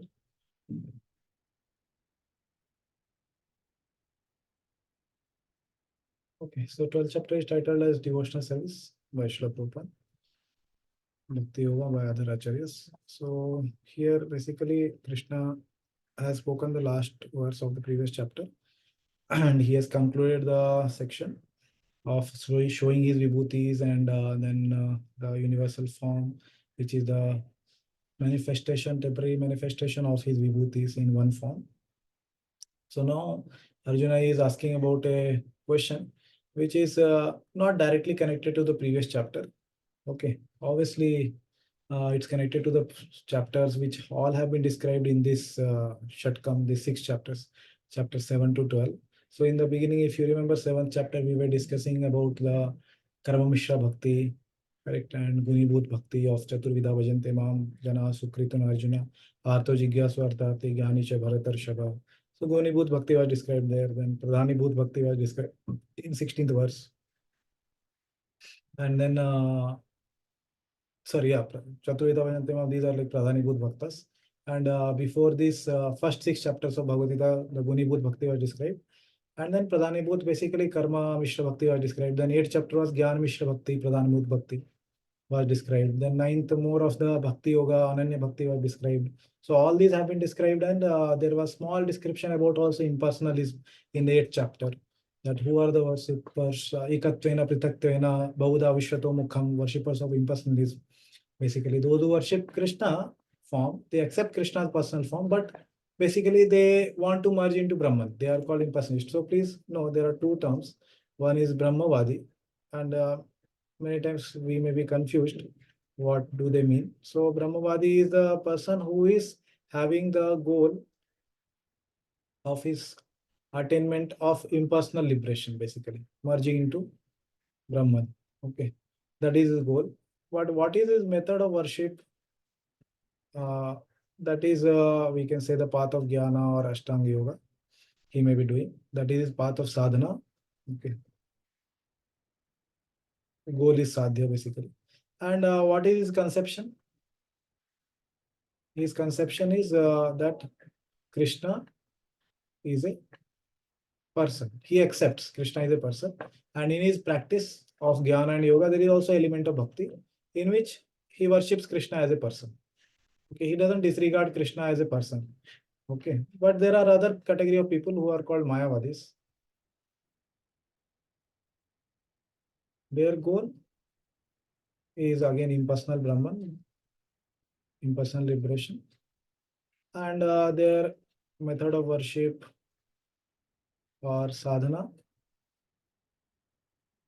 is something related to Jnana and Yoga. Basically, it's concocted path of Jnana or Yoga, not as per the Vedic system. This Jnana and Yoga is as explained in Vedas.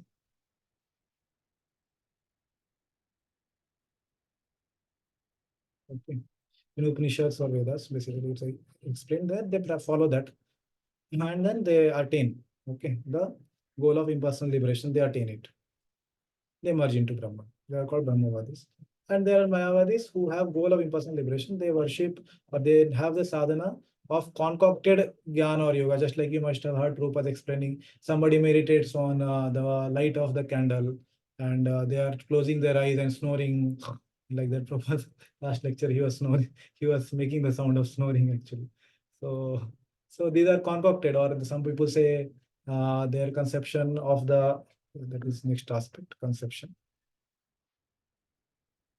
Conception is Krishna's human like form is made of Maya. Okay, like that. That is their conception. They don't have this conception like Krishna is a person. Okay, he is a person who is supreme personality of Godhead. They understand it, but they think, yeah, Krishna is a person who is coming under the 3 modes. The Brahman transformed by influence of 3 modes. When Brahman is transformed by the influence of 3 modes, what happens is he accepts the human form of Krishna. That is their understanding, which is wrong understanding. Because of this wrong understanding, what happens? Instead of attaining impersonal liberation, they attain hell. Okay, because of offending Krishna's form. They are called Mayavadis. So when generally Prabhupada talks about impersonalist, he talks about Mayavadis. Okay, in general. And whenever he says this verse, basically, Aruhya Krishna.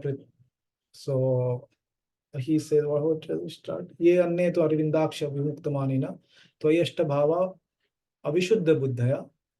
Yeah, correct. So when he explains this verse, so Aruhya Krishna parampadam tatah patanti ada anadrita yushmadangraya. Patanti ada, they fall down from the imagined state of superiority. Why? Because of anadrita, another or disrespect to Yushmad Angraya, to your lotus feet. Okay, so that verse, when it is said, that is for Mayavadis. They disrespect the Lord. Why? How they disrespect? By the faulty conception. They have this faulty conception that Krishna's form is made up of Maya. That's why they are called Mayavadis. Who are these Mayavadis? They are followers of Shankaracharya. Okay, Shankaracharya was not Mayavadi. Followers of Shankaracharya are Mayavadi. Shankaracharya. Okay. So the followers of Shankaracharya have done this concoction of Jnana and Yoga for the person who is Jnana, concoction of the process of Jnana and Yoga by some mental concoction, not based on Vedas, and then also having a conception that Krishna's form is made up of Maya, like that. So they are called Mayavadis. Okay. Shankaracharya himself was not propounder of Mayavad, but he didn't speak anything about the personal form of the Lord, that much only. Okay, he was Channa Avatar. Sorry, not Channa Avatar. He was the propounder of the impersonalism on the order of the Lord to confuse the people, like Mayavad Asat Shastra. So he was not himself a follower of that.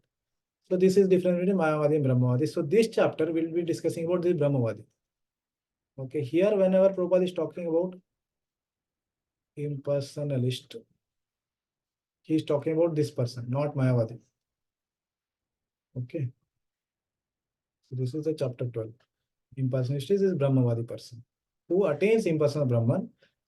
Okay, and he merges into the Brahman. That is called Brahmavadi. He doesn't have a faulty conception. He understands Krishna is a person and he follows the worship or sadhana on the form of the Lord by doing dharana, limb by limb meditation on the Lord's form, dhyana, by meditating on the complete form of the Lord, and then he attains samadhi. Okay, and samadhi, and then after that he gives up his body and attains the Brahman. Okay, so these all on the form of Supreme Personality of Godhead. These people do. Okay, like that. But these people, Mayavadis, they keep meditating on some candle light or some red light, some blue light, like that. Okay, these are the different things which we have to understand before we start this chapter. Any question on this? These two persons. Prabhuji, what have you written in the last box in front of which you have put that cross? Brahman transformed by influence of Transformed by influence of three modes. This is a faulty conception of Mayavadis, and then that transformation makes the human-like form of Krishna. Okay. So Brahman, it means Brahman, this effulgence. Brahman has been transformed by three modes of material nature, as a result of which Krishna takes this human form, right? Correct. Yes. Yeah. That's what is their understanding. Okay. Any other question anybody has on this concept?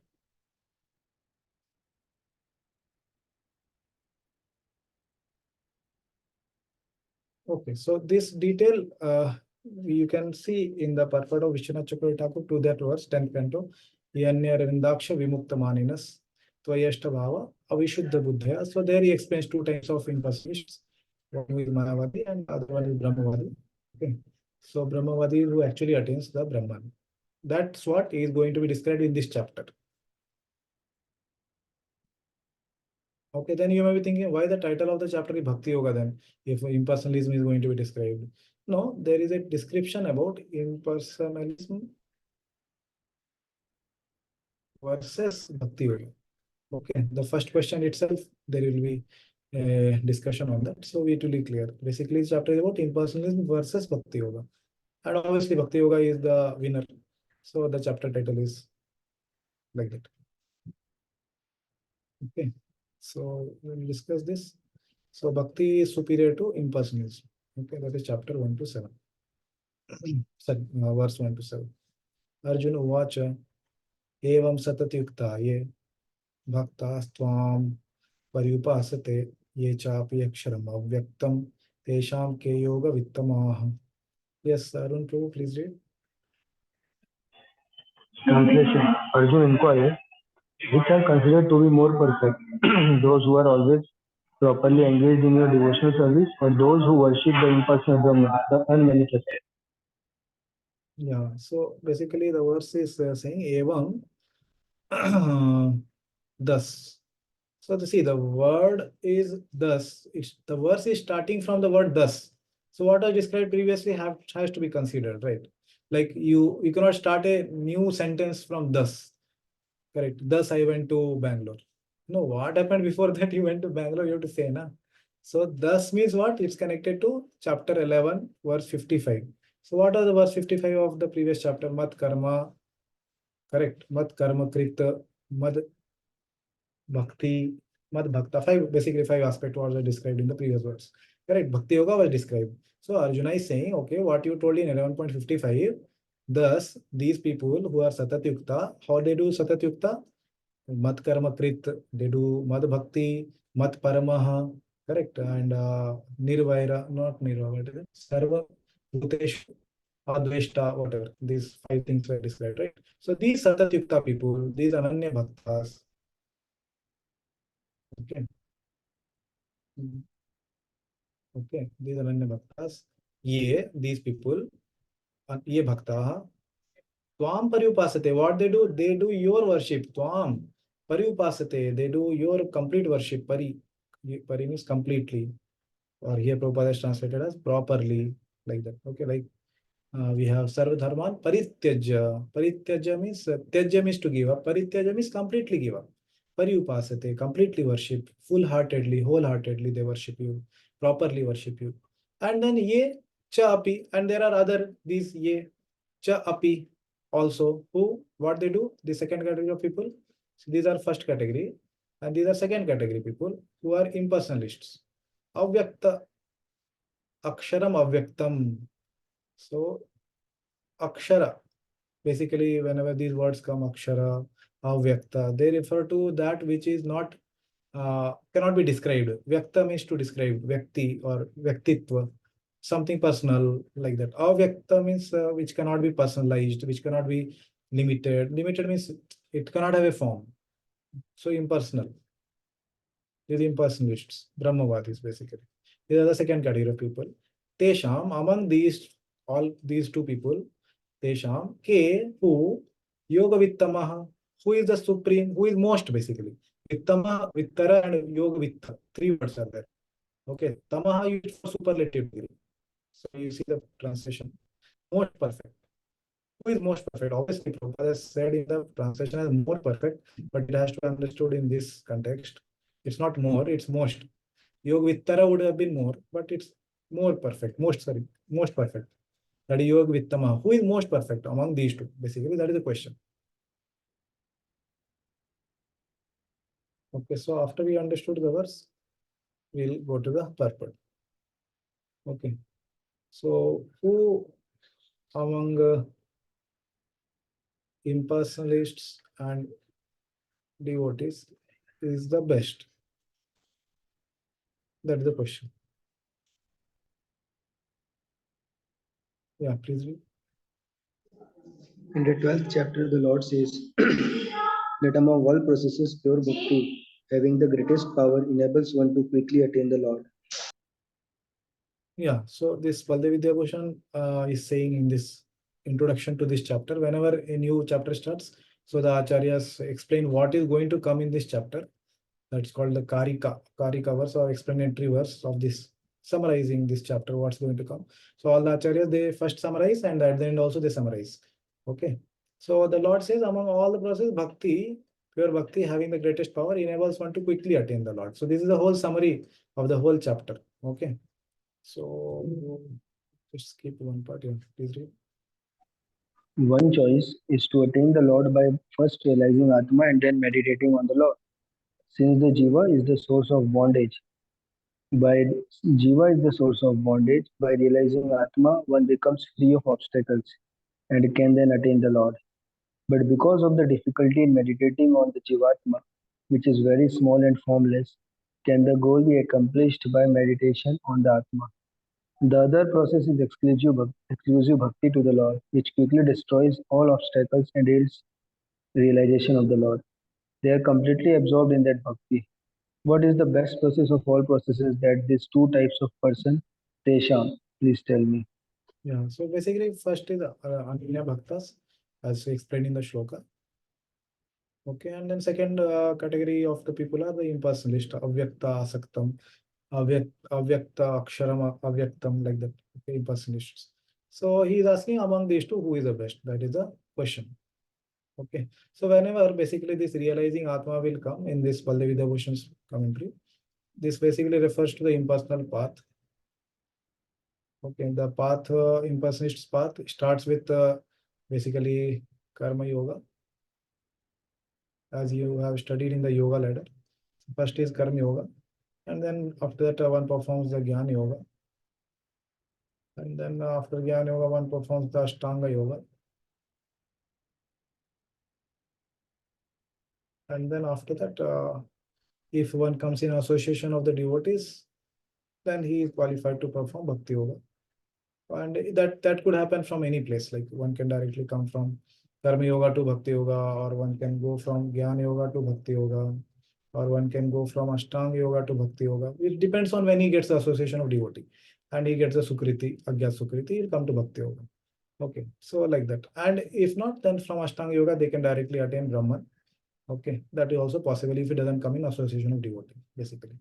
So this is called the yoga ladder. So whenever this word in Baldev Bhushan's commentary will come, realizing Atma, okay, or meditating on Atma, meditating on the Jivatma, this refers to the path of basically Nishkam Karma Yoga, Jnana Yoga, meditation, these paths. So this is the path of impersonalist path. He starts from Karma Yoga, then purifies his heart with Nishkam Karma Yoga. Then after heart is purified, then he meditates on the Lord through the path of Jnana Yoga.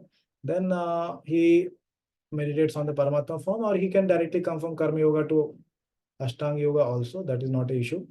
Okay, so Ashtanga Yoga also, that is explained in the 6th chapter. Okay, he can come to Ashtanga Yoga also directly. So first he will be neophyte, Aru Rukshu, and then Yoga Ruda, Yoga Rukshu, two are there. If he is coming from Jnana Yoga, he will be directly advanced person. If not, then he will be Yoga Rukshu, and then he will become Yoga Ruda. And then after that, he may go to Bhakti Yoga if he comes in association of devotee. This is a yoga ladder. So basically, I'm saying the point, whenever this Atma term will come, you have to understand it is for impersonalists path. Okay, it's not for devotees path, this impersonal path. Okay, and for devotee, what will you explain? These words will be there: exclusive bhakti. Okay, like that words will be there. Yeah, read. Krishna has now explained about the personal, the impersonal, and the universal, and has described all kinds of devotees and yogis. Generally, the transcendentalist can be divided into two classes. One is the impersonalist, and the other is the personalist. The personalist devotee engages himself with all energy in the service of the Supreme Lord. The impersonalist also engages himself not directly in the service of Krishna, but in meditation on the impersonal Brahman, the unmanifested. Yeah. Yeah, the Prabhupada paper started.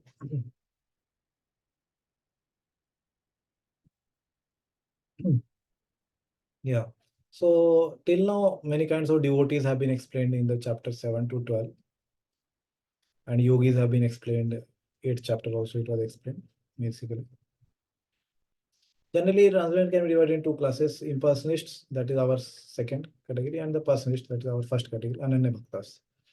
Okay. So impersonalist means not that they have conception of Krishna as impersonal. No, they understand Krishna is person, but they are attached to the impersonal form of the Lord. They want to merge into impersonal form, even though they understand Krishna is a person and they worship him. But the goal is to merge into Brahman. Yeah. So the personalist, okay, please mute yourself. We are unmuted. 13. Arun, you can mute yourself. The personalized devotee engages himself in with all in the service of the Lord. So this is about the who is Ananya Bhakta.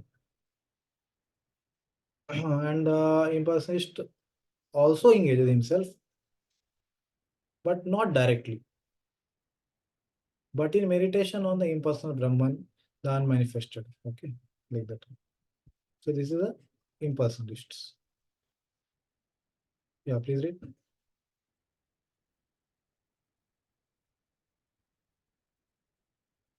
Okay, maybe somebody else can read. Lot of noise is there. Some teachers are there in the same hall, so it may get Yeah, somebody else can read. Yeah. That's not right. Yeah, Aruna Mata, you would like to read? Yes, Prabhuji. Those who worship the Supreme Lord directly by devotional service are called personalists. Those who engage themselves in meditation on the impersonal Brahman are called impersonalists. Arjuna is here questioning which position is better. Yeah, so there are people who are attached to the personal form of the Lord and they want to attain the Supreme Lord's personal form. And there are people who are attached to impersonal Brahman. Even though they understand Krishna is a person, they are called impersonalists. There are different ways to realize the absolute truth, but Krishna indicates in this chapter that Bhakti Yoga or devotional service to him is the highest of all. It is the most direct and it is the easiest means for association with the Godhead. In the second chapter of Bhagavad Gita, the Supreme Lord explained that a living entity is not the material body, he is a spiritual spark. And the absolute truth is the spiritual whole. Okay, yeah. So now here Prabhupada is explaining a chapter-wise summary. Chapter-wise summary he starts to give here, okay, in this paragraph. So before that, yeah, there are different ways to realize absolute truth, but Krishna indicates in this chapter that Bhakti Yoga or devotional service to him is the highest of all. Okay, and that was told earlier also in 6.47 also, last verse of the 6th chapter, Yoginam api sarvesham madhyatena antaratmana, there also it was told. So now Prabhupada is just chapter wise summarizing to show one important point, or basically to prove this point that Bhakti is highest of all, and it's explained in all chapters. Yeah, please read. In the 7th chapter, he spoke of the living entity as being part and parcel of the Supreme Whole and recommended that he transfer his attention fully to the whole. Then again, in the 8th chapter, it was said that anyone who thinks of Krishna at the time of quitting his body, it is at once transferred to the spiritual sky, to the abode of Krishna. And at the end of 6th chapter, the Lord clearly said that of all yogis, one who always thinks of Krishna within himself is considered the most perfect. So in practically every chapter, the conclusion has been that one should be attached to the personal form of Krishna, for that is the highest spiritual realization. Correct. Yeah, so that is the conclusion here Prabhupada is deriving from all this summarizing of the chapters. Okay, so the impersonal manifestation, either in this material world or in the spiritual world of the Supreme Lord, is a problem for meditation. Yeah, what is the problem in this meditation? We'll explain later in the 5th verse. Okay, in this chapter, 5th verse will explain Klesho Adhikarastesham Avyakta Asakta Chetasham. Okay, so that will be told later in the 5th verse. Actually, one cannot perfectly conceive the impersonal feature of the absolute truth. Therefore, Arjuna wants to say, what is the use of such a waste of time? Arjuna experienced in the 11th chapter that to be attached to the personal form of Krishna is the best cause. He could thus understand all other forms at the same time, and there was no disturbance to his love for Krishna. This important question asked of Krishna by Arjuna will clarify the distinction between the impersonal and personal conception of the absolute truth. Yeah, so why Arjuna is asking this question is answered here, because it is to clarify the distinction between impersonal worship is better or personal worship is better, which is easier, which is higher, which is better, or which is best, basically. So basically, one more point is important. One cannot perfectly conceive the impersonal feature of the absolute truth. because as it is told in this verse, it is avyaktam. One cannot explain about it. One cannot conceive it. Like they have the basically principle of neti neti. Neti neti means not this, not this. So one cannot describe the impersonal form. One cannot say, okay, he is this much size, or he is this small, or he is this big, because they said words cannot reach it like that. Okay, anirvachaniya, like that. One vachana cannot reach the impersonal form of the Lord. They say one cannot say, okay, what color he is. You can only say he is not blue. If you think about him, okay, he is maybe yellow. They will say, no, no, he's not yellow also. Then you may think, okay, maybe he's red. No, no, he's not red. So they can tell you all the things. No, he's not black, he's not red, he's not big, he's not small, he's not this color, he's not of that form. All this, no, no, no, they can tell, but they cannot tell what it is. So for Krishna, you can say, he is just like the dark rain cloud or black color. It's very clear. We can at least understand, oh, Krishna is black, and we can meditate. So it becomes very easy. But for them to perfectly conceive, it's very difficult. So that's why Prabhupada is saying one cannot perfectly conceive the impersonal feature like that, because it doesn't have any attribute only. It's neither male, it's neither female, nor female, whatever. Shri Bhagavan Uvacha Mayyavesh Mano Yemam Nityukta Upasate Shraddhaya Paryopetas Teme Yuktata Mamataha. Okay. Anuradha Mataji, would you like to read? Yes, Prabhuji. The Supreme Personality of Godhead said, those who fix their minds on my personal form and are always engaged in worshipping me with great and transcendental faith are considered by me to be most perfect. Yeah, so in answer, Krishna gives his verdict. Okay.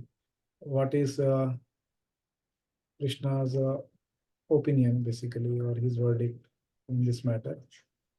So he says, yeah, obviously, those who fix their minds on me, Mayi Avesha Mano, those who have done Avesha or what you say, absorbed, or affixed, yeah. So those who have fixed their mind, Mayi Asakta Manaha Partha, like 7.1, if you remember. Correct. Madhyunjan Madashraya, Asamshayam Samagram Mam. Correct. Samagram, they focus on me without any doubt, like that. All those things Krishna has explained earlier. Ananya Cheta Satatam, Yoma Smarti Nitya Saha, Tasyaham Sulabham Partha. Correct. Nitya Yukta Upasate. So all these things Krishna has explained Nitya Yukta Upasate here also. So they have been having faith in me. They are Shraddha Upetas. Okay. What is that? They worship me. Then they are fully endowed with the transcendental attributes of me, and they are Yukta Tama Mataha. So they are to be considered uh, the most perfect. Correct. So the question was, who are the Vittama? Correct. Who are the highest? So answer Krishna is giving. Who are the highest? These devotees who are having these attributes. Maya Sakta Mano, Nitya Yukta Upasate, Shraddhaya Paryopetas. They are having these attributes. They are having those who are having these attributes. They are highest. They are Vittama, Yoga Vittama. Basically, that was the question. So these are the people who are highest. Yoga Vittama. Yeah, please read. The Lord being asked answers, those devotees who continuously absorbing their minds in me, Swayam Bhagavan, the son of Devaki, having the complexion of a blue lotus as well as other qualities, worship me with very firm faith, Praya Shraddhaya, who worship me by hearing and other methods, desire eternal relationship with me, Nitya Yukta, are considered by me to be the most qualified. They have the method for most quickly attaining me, Yuktatma. Yuktatama. They are highest. Yeah. Yeah, please read. In answer to Arjuna's question, Krishna clearly says that he concentrates upon his personal form and who worships him with faith and devotion is to be considered most perfect in yoga. For one in such Krishna consciousness, there are no material activities because everything is done for Krishna. A pure devotee is constantly engaged. Sometimes he chants, sometimes he hears or reads books about Krishna, or sometimes he cooks prasadam or goes to the marketplace to purchase something for Krishna, or sometimes he washes the temple or the dishes. Whatever he does not let a single moment pass without devoting his activities to Krishna. Such action is in full samadhi. Yeah, so many times we have this question, how should we engage in our bhakti? Oh, Prabhuji, we are grihasthas, we are not engaging like those who are staying in temple, we cannot engage all the time. So please see here what Prabhupada is saying. Okay, if you have any time, any doubts, please read this purport. Okay, so sometimes they chant. Okay, these are like the 9 limbs of bhakti, he explaining. He hears. This also comes under 9 limbs. Reading book also. That's also type of hearing. And then somebody may think, oh, he is cooking. Prabhuji, which limb of bhakti is that it doesn't come? Or goes to marketplace to purchase some item. So which limb of bhakti, Prabhuji, that is? Is it direct bhakti? No, it is direct because it is done for Krishna or the pleasure of Krishna or for taking care of the family members who may be given as a responsibility by Krishna. Or sometimes he washes the temple or washes the dishes in the temple, some service in the temple. He does not let a single. Basically, the point is Prabhupada is saying pure devotee is fully engaged, always engaged, constantly engaged. He doesn't engage into the activity of sense gratification. Single moment pass without devoting his activities to Krishna, since that such an action is in full samadhi. Many times Prabhupada says that this uh, very new people also in Krishna consciousness are more advanced than the highest of the yogis sitting in Himalayas like that, because the samadhi is so easy in bhakti yoga. Many of the lectures Prabhupada said that even children can engage into bhakti like that. Okay. Okay. Third verse, fourth verse. ये तु अक्षरम अनिर्देश्यम अव्यक्तम पर्युपासते सर्वत्र गम अचिन्त्यम च कूटस्थम अचलम ध्रुवम सन्नियमेन्द्रियग्रामम सर्वत्र समबुद्धया ते प्राप्नुवन्ति माम एव सर्वभूता हि ते रताः. Yeah, Deepali Mataji, would you like to read? Yes, but those who fully worship the unmanifested, that which lies beyond the perception of the senses, the all-pervading, inconceivable, unchanging, fixed, and immovable, the impersonal conception of the absolute truth, by controlling the various senses and being equally disposed to everyone, such persons engaged in the welfare of all at last achieve me. Yeah, so the impersonalists basically they attain me with difficulty. They also attain the Lord as we discussed, but they attain what form of the Lord? Brahman form of the Lord. Okay, because the Lord has 3 forms. Okay, Bhagavan, Paramatma, and Brahman. Correct. So they also attain me. Okay. And what are their processes that is told? That avyaktam paripasate, they are completely engaged. They also are engaged in worship, but what? Unmanifest. Okay. Sarvagam achintyam cha. So this Brahman is Sarvaga. Sarvaga means that which is pervading in all places. Achintyam is inconceivable, like that. Okay. And Kutastham, it is unchanging. Achalam, it is unmovable. That is the qualities of the Brahman. It's fixed. And what they do? The practice is controlling Indriya. Okay. Indriya Gramam, controlling Samyamya. Okay. Like that. And equally disposed to all this. So these are all the sadhana of the impersonalists.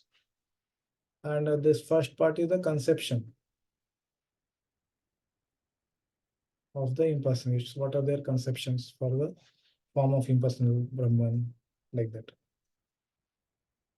Yeah, please read.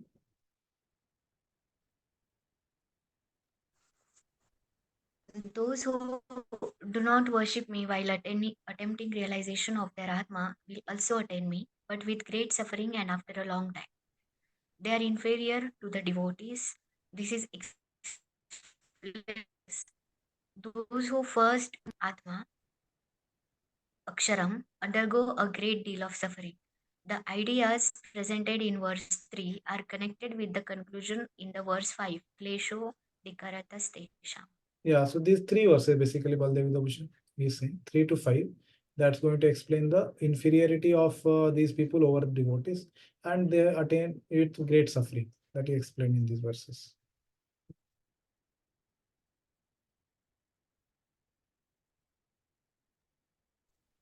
Please read.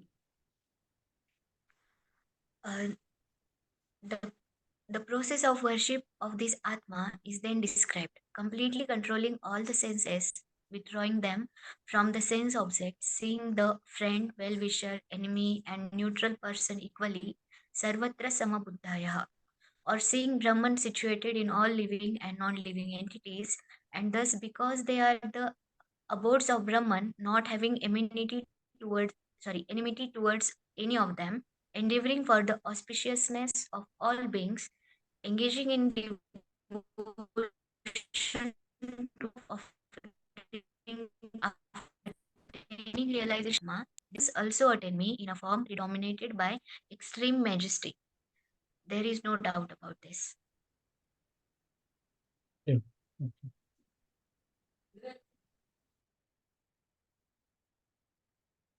Yeah, Prabhupada.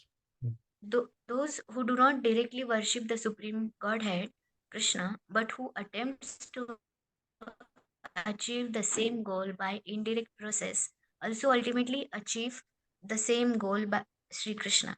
After many births, the man of wisdom seek refuge in me, knowing that Vasudev is all. Yeah, so Bhavanam Janmanam Ante, that verse Prabhupada has quoted here. Okay. So Janaman Mam Prapadyate Vasudevam Sarvamiti Samatma Sudurva. In order to perceive the super soul within the individual soul, one Srila Prabhupada, individual soul, one has to cease the sensual activities of seeing, hearing, tasting, working, etc. Then one comes to understand that the Supreme Soul is present everywhere. Realizing this, one envies the living entity. He sees no difference between man and animal because he sees soul only, not the outer covering. But for the common man, this method of impersonal realization is very difficult. Yeah.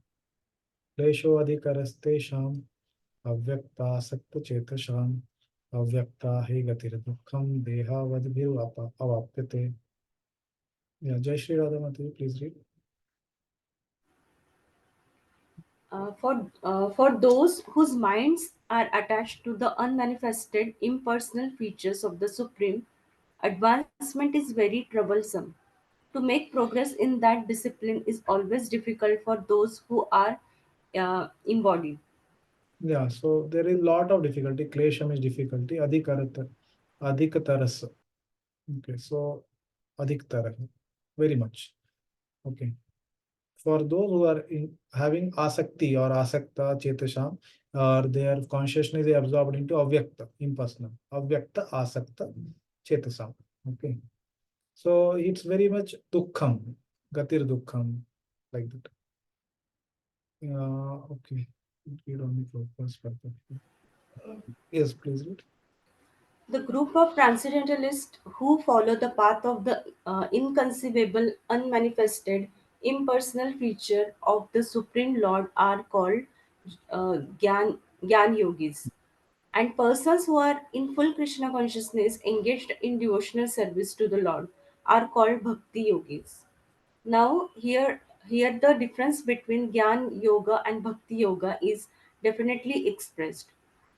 The process of Gyan Yoga, although ultimately bringing one to the same goal, is very troublesome, whereas the path of Bhakti Yoga, the process of being in direct service to the Supreme Personality of Godhead, is easier and is natural for the embodied soul. The individual soul is embodied since time immemorial. Yeah, so Prabhupada is saying, yeah, Jnana Yoga is difficult, Bhakti is easy. It is very difficult for him to simply theoretically understand that he is not the body. Therefore, the Bhakti Yogi accepts the duty of Krishna as worshipable because there is some bodily conception fixed in the mind which can thus be applied. Of course, worship of the Supreme Personality of Godhead in his form within the temple is not idol worship. Yeah, basically, point is that okay, it's why it is difficult because so many lifetimes we have been thinking that we are the bodies. So Baldev explains this point and says that actually we have been thinking so much of lifetimes that we are this body. So somebody suddenly has to think that I am Atma will be very difficult and meditate on that for a jnani, it will be very difficult. So that's why he says, yeah, there is already some bodily conception, so why not dovetail it by thinking about the Krishna in the deity or Krishna is the deity himself like that. So it's not that idol worship, it's not that Krishna is not there, Krishna is there. That's the authentic way of worshipping Krishna, but it's very easy. Why it is easy? Because it's very closer to the bodily conception like that. Yeah.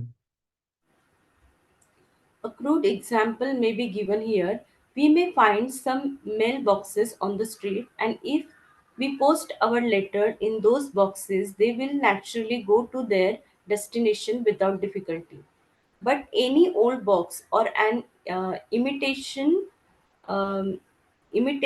which we may find somewhere but which is not authorized by the post office will not do the work. Similarly, God has an authorized representation in the deity form which is called Archa Vigraha. Yeah, so it's authorized form of the Lord, not some speculation. And then Pran Pratishtha is done in the form. So the Lord is invited and then he accepts the worship like that.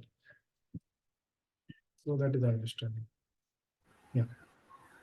This Archa Vigraha is an incarnation of the Supreme Lord. God will accept service through that form. The Lord is omnipotent, all powerful.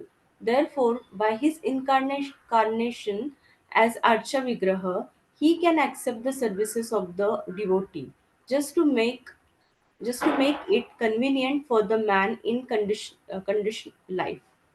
So, for a devotee, there is no difficulty in approaching the Supreme immediately and directly. But for those who are following the impersonal way to spiritual realization, the path is difficult. They have to understand the unmanifested representation of the Supreme through such Vedic literatures such as Upanishads, and they have to learn the language, understand the non perceptual feelings, and realize all these processes.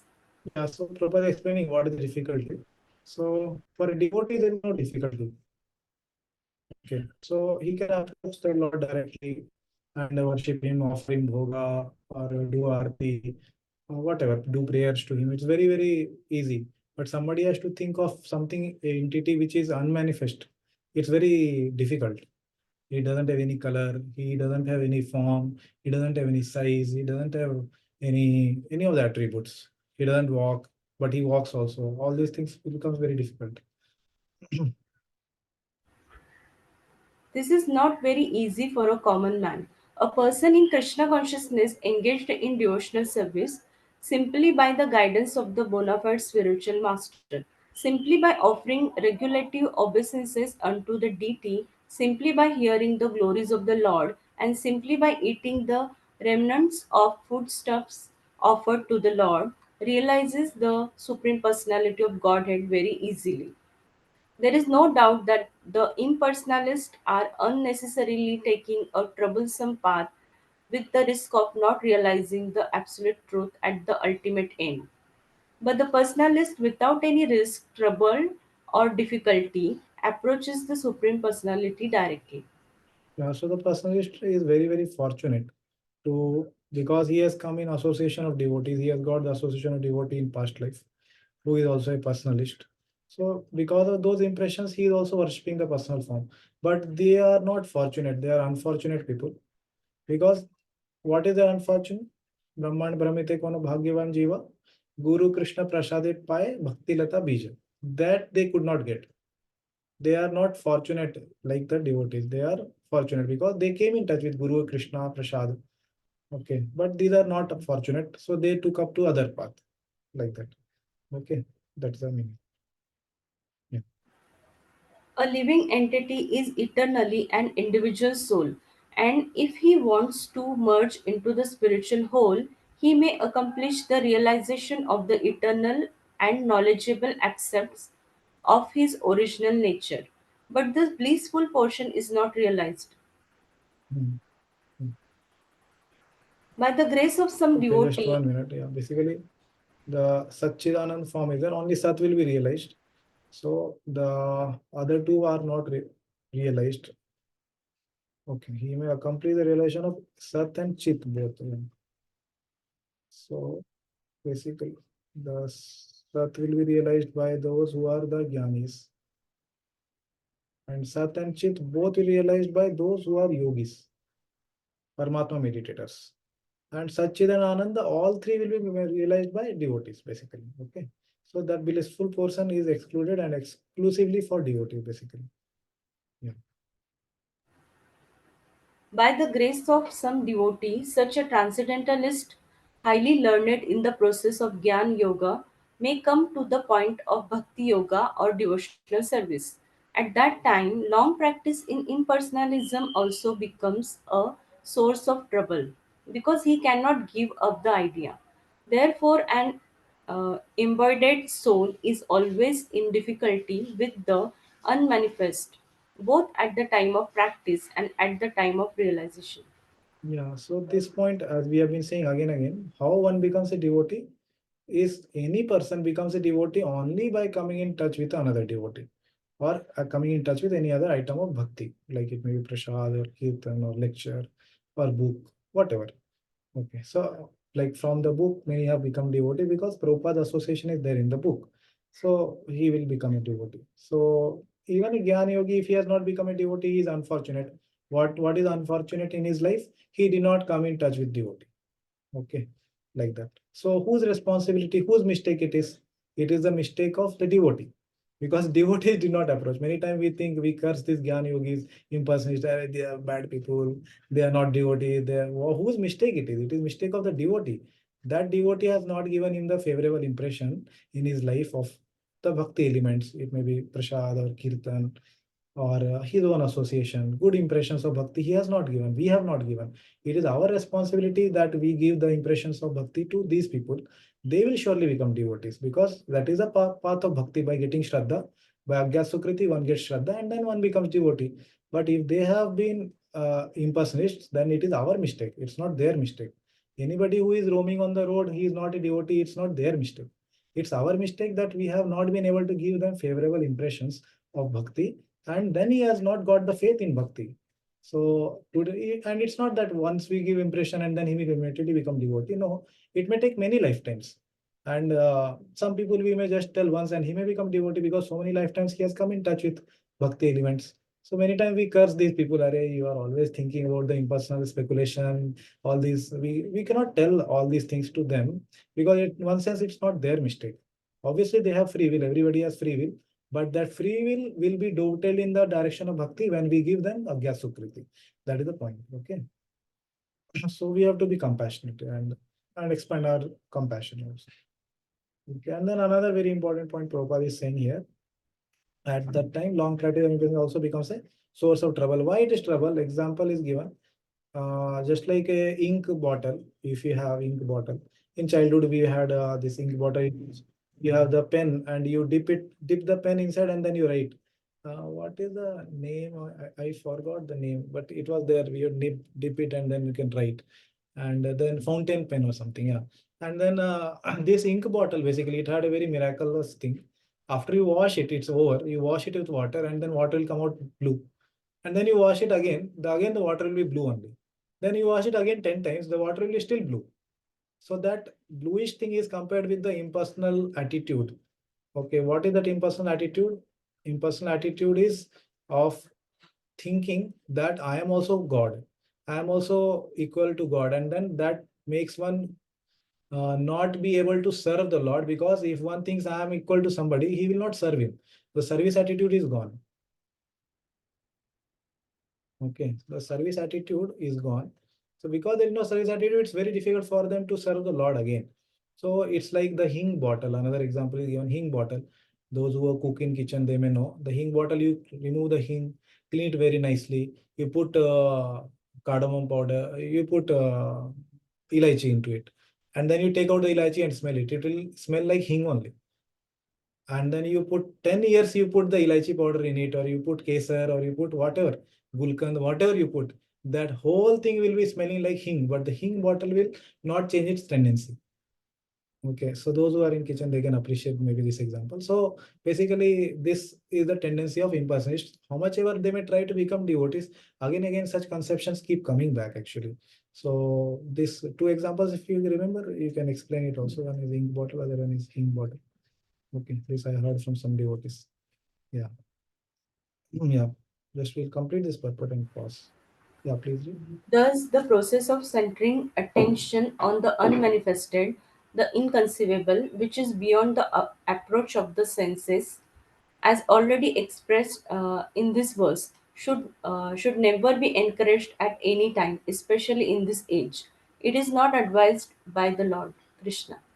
Yeah, there is no question of practicing impersonalism in this age, sitting in Himalayas like that. Already so much distraction is there for Bhakti Yoga itself.